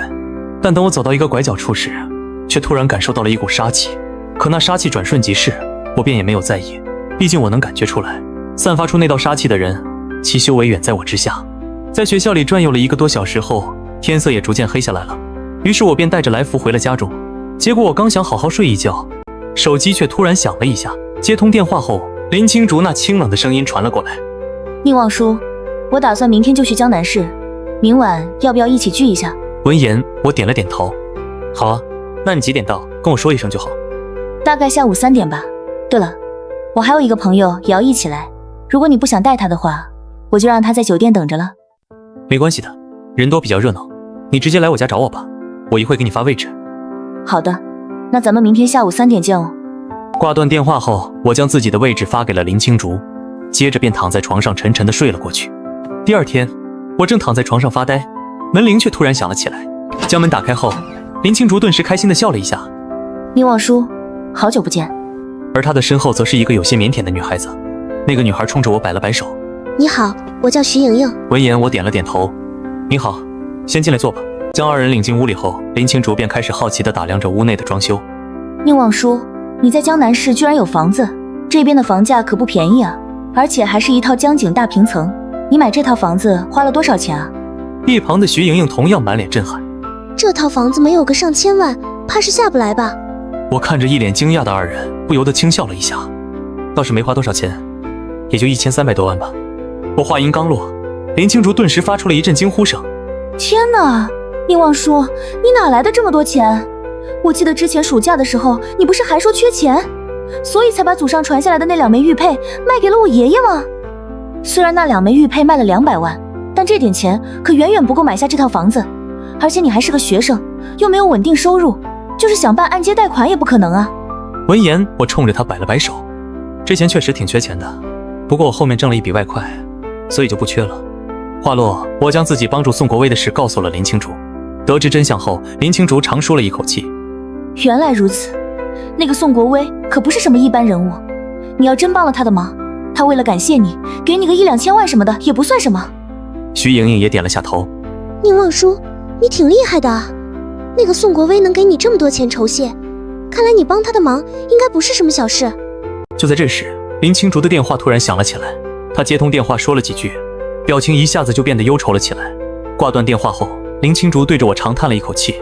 宁望舒，你知道附近都有什么宾馆吗？我疑惑地看了他一眼。你们不是早就订好宾馆了吗？怎么突然这么问？林青竹有些烦躁地挠了挠头发。可别提了，刚才宾馆给我打电话，告诉我他们那里出了点事情，不能接待顾客了，所以我们现在得重新找宾馆了。说着，林青竹看了一眼窗外。可是现在正好赶上了新生报到，附近的宾馆肯定爆满。我看着一脸急躁的林青竹，不由得轻笑了一下。那你们今晚要不就住我这里吧，我这个房子有4间卧室，你们随便挑一间就行。林青竹和徐莹莹对视了一眼，随即冲我露出了灿烂的笑容。那我们就不客气了。话落，两个女生便拉着行李箱各自挑了个房间。林青竹和徐莹莹安顿好后，已经是下午5点多了，于是我们便准备先去找个地方吃饭。林青竹掏出手机看了一回，接着将目光移到了我的身上。我看到这边有一家饭店，装修还挺有格调的，菜品也很不错，从这走路过去应该也就10来分钟，不然咱们就去那边吃吧。闻言，我点了点头，都可以。青竹，你对这边还挺熟啊。林青竹得意地笑了一下。那是，我来过江南大学好几次呢。说完，他又看了看我和徐莹莹。咱们是直接走路过去，还是打个车？徐莹莹瞥了眼外面还火辣辣的太阳，连忙摇了摇头。还是打个车吧，这么晒的太阳，走路过去不得晒死。林青竹点了点头，接着便拿出手机叫了辆网约车。当我们走到小区门口时，我突然注意到不远处有2名男子瞥了我一眼，但他们马上便收回了目光，继续蹲在树荫下抽烟，所以我自然也就没在意。毕竟走在路上被路人看1、2眼，这可太平常不过了。尤其是我身边还跟着林青竹和徐莹莹这么2位娇滴滴的大美女。这时网约车刚好到了，于是我们就直接上了车，来到林青竹所说的那家饭店后，林青竹先是点了几道招牌菜，而后便开始和我闲聊起来。另一边，齐家别墅内，齐天磊一脸严肃地看着江自在。江老，我的人刚才告诉我，他们看见宁望舒带着2个小姑娘上了网约车，我派人查了他们3人所乘坐的网约车的目的地是一家饭店，我现在已经派人去那家饭店门口附近蹲着了，咱们下一步该怎么做？闻言，江自在冷冷地瞥了他一眼。我当时特意交代你，去盯着他的人要不停地更换，同一个人绝不让他去盯第2次。你按照我的要求做了吗？齐天磊感受到江自在身上散发出来的威压，连忙紧张地点了点头。我都按照您的要求做了，这点您大可放心。不过咱们为什么要这么谨慎啊？江自在长叹了一口气。你不要小瞧化元期高手的感知能力，你若是一直盯着他看，不出10秒钟，必然会被他所察觉，甚至同一张面孔若是频繁地出现在其周围，都容易引起他的警觉。齐天磊低下头思考了一会儿，这才再次看向江自在。江老，那您打算什么时候过去对付那小子？江自在看了一眼窗外。我稍后就过去吧，等到了那边，他们也差不多该吃完饭出来了。正好届时天也该黑了，找个合适的地方就可以下手。话落，江自在便起身离开了齐家。另一边，我们三人在饭店里一边吃饭一边闲聊，不知不觉间天色就已经黑了下来。从饭店里走了出来后，徐莹莹看了一眼手表，接着走到了我和林青竹的面前。宁望叔，青竹，现在才8点多，要不咱们再去逛逛，或者是找个地方唱 K 吧。而我刚想回答，不远处却突然传来了一股杀意，但我并没有去寻找散发出杀意的人，而是直接释放出了神识，观察四周的情况。很快我就发现了一名正在阴影处盯着我的老者，虽然对方隐匿了气息，若是一般人还真察觉不了，但是在我的神识笼罩下，却是洞悉微厚。我感受着那名老者身上的气息，不由得在心中冷笑了一声。这老头居然有化元期8层的修为吗？有点意思，看来是冲着我来的。而林青竹见我半晌都没回答，有些担忧地看了我一眼。宁望叔，你身体不舒服吗？怎么不说话？闻言，我对两人笑了一下。没什么，我看咱们还是先回去吧。徐莹莹刚想说些什么，便被一旁的林青竹抬手拦了下来。那咱们就先走吧。话落，林青竹拉着徐莹莹转身就走，我跟着在2名少女的身后，同时继续用神识探查着四周。在神识笼罩下，我发现不远处的那老者果然跟了上来，于是我轻笑了一声，而后继续往前走。待走过了行人较多的路段后，我特意找了条没人的小路走了进去。走了几步之后，我转身看向了一处黑暗的角落。跟了一路了，出来吧。林青竹和徐莹莹都愣了一下，愕然地顺着我的目光望去。紧接着，一道人影从黑暗中缓缓地走出，这让徐莹莹和林青竹都很是惊讶。只不过他们的惊讶有所不同，徐莹莹呆呆地盯着那道黑影。这人是什么时候冒出来的？他不会一直跟着咱们吧？林青竹则是一脸严肃地看着我。宁望叔，你是怎么发现他的？毕竟这一路走来，他一直都没有察觉到有人跟着，甚至就在刚才，我忽然停下脚步，看向那人藏身的黑暗阴影处之前，他都没有发现那人的存在。这对林青竹来说就有点不可思议。就在这时，从黑暗中走出的那名老者却是面色微沉地盯着我。小子，看来老夫倒还是低估了你。老夫已隐匿了全身气息，一路都小心谨慎地尾随，居然还是让你给发现了。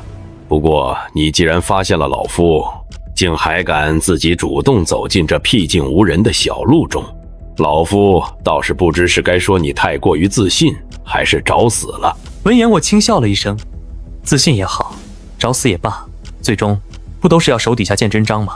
说着我眉梢一挑，你是不是那个蛇山余家的人？那名老者愣了一下，旋即惊疑不定地看着我。你跟蛇山余家有什么关系？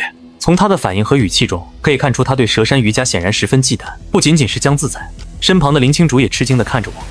宁望叔，你居然知道蛇山余家？难道你也是修仙之人吗？林青竹的话还没说完，我便给了他一个稍后再说的眼神，随即看着对面的江自在。我与蛇山余家并没有什么关系，倒是你又是何人？来找我讨什么债？那名老者盯着我看了好一会儿，这才不屑地冷哼了一声。你跟蛇山余家并没有什么关系，那更好，否则老夫倒还真得忌惮几分。老夫名为江自在，今日来找你是为了给我的徒儿报仇。你当初毁了我徒儿的丹田，废了他一身修为，还将他四肢活生生的拧断，简直丧心病狂。说着，江自在的眼中透着一抹狠辣之色。听到对方的话，我顿时恍然大悟，随即笑了起来。原来你就是那个吴胜天的师傅，我都快忘了这事了。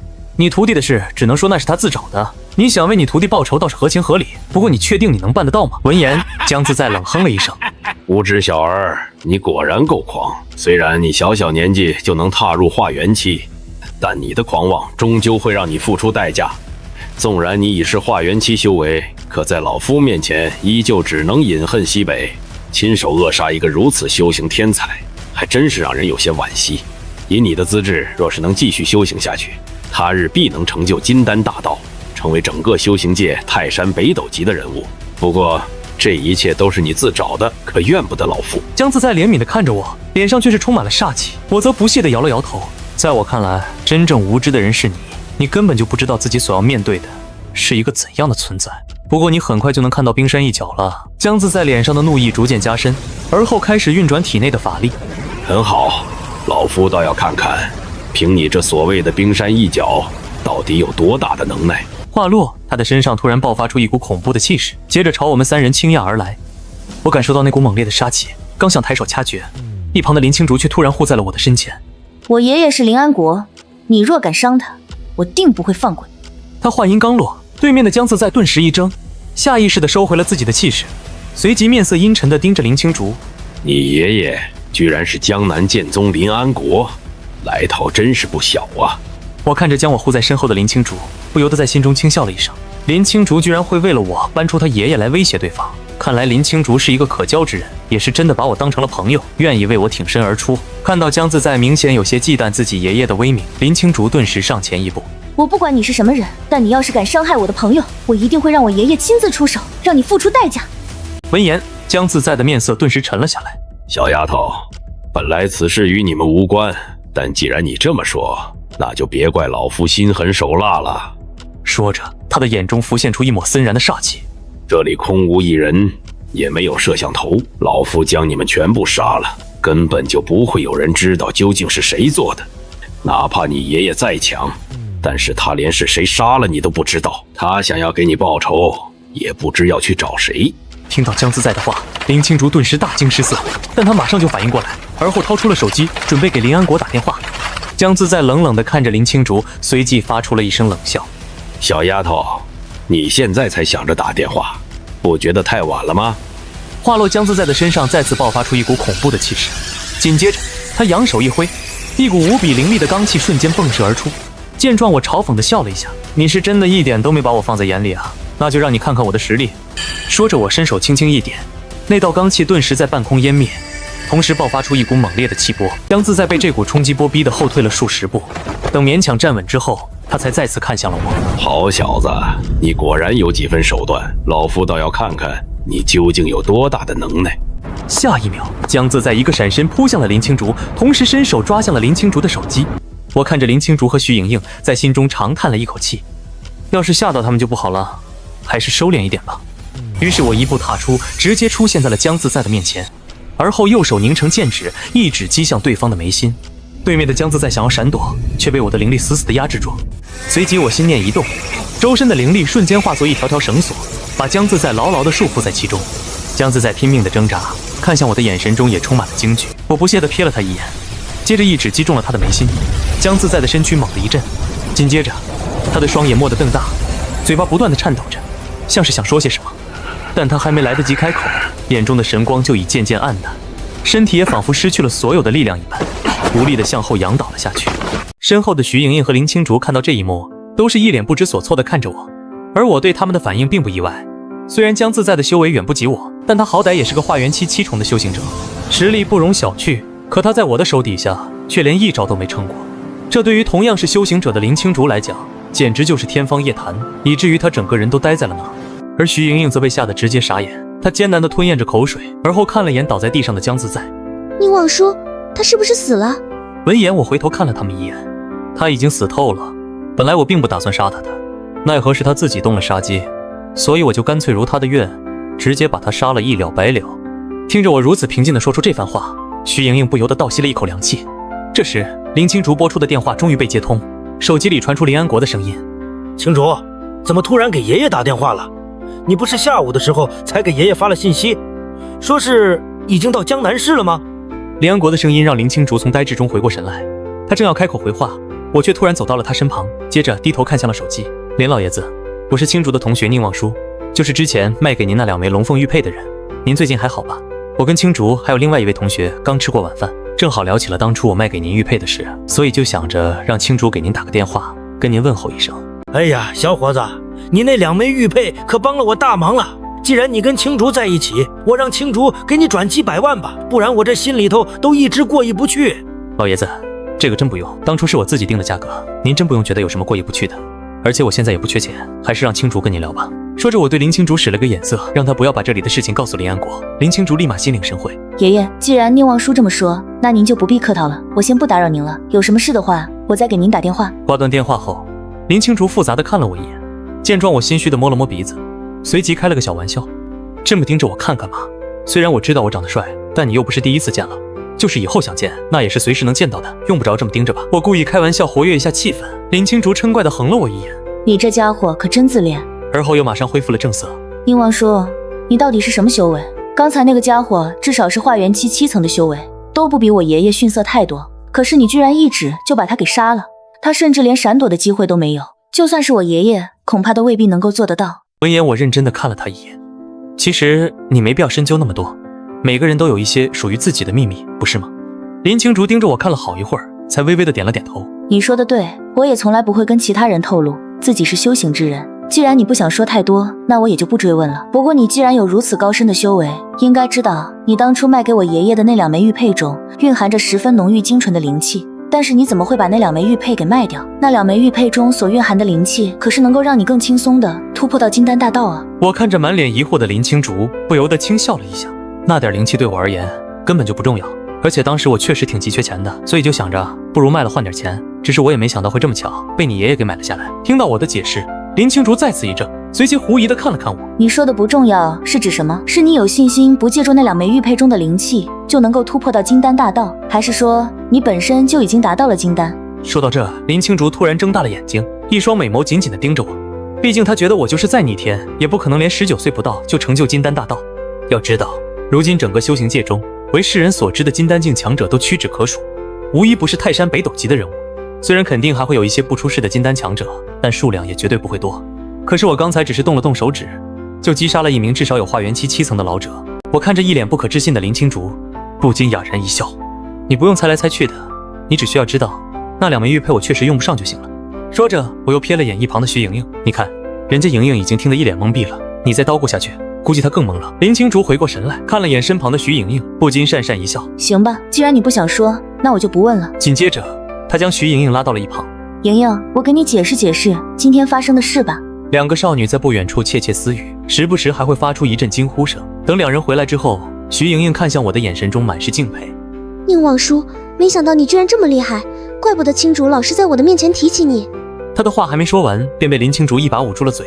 紧接着，林青竹有些害羞地看着我。宁望叔，你别听他瞎说。我看着小脸通红的林青竹，装作无奈地举起了双手。好，我什么都没听到。林青竹轻轻地捶了一下我的胸口，这才一脸严肃地盯着我。你这家伙活脱脱的就是一个妖孽，也真不知道你到底是怎么修炼的。你明明跟我同岁，但我才刚修炼到后天6重，而你却至少已经是宗师级人物，甚至有可能踏入了金丹大道。就在这时，徐莹莹指了指江自在的尸体。那咱们现在怎么办？这尸体就放着不管了吗？林青竹拍了拍徐莹莹的肩膀，放在这里就行了。他一看就是死于江湖仇杀，哪怕被人发现了，最后也会转交官方的特殊部门处理。我则走到了2位少女的面前，我还是辛苦一点，把她给毁尸灭迹了吧，省得给治安署的人添麻烦。话落，我弹了一下手指，一缕真火顿时激射而出，落在了江自在的尸体上。几乎瞬息的功夫，江自在的尸体就已然化作一缕缕青烟，接着随风而散。见状，2名少女再次瞪大了眼睛，林青竹更是一脸震惊地看着我。你居然会用丹火？我看着目瞪口呆的林青竹，不禁哑然一笑。没有必要这么吃惊吧？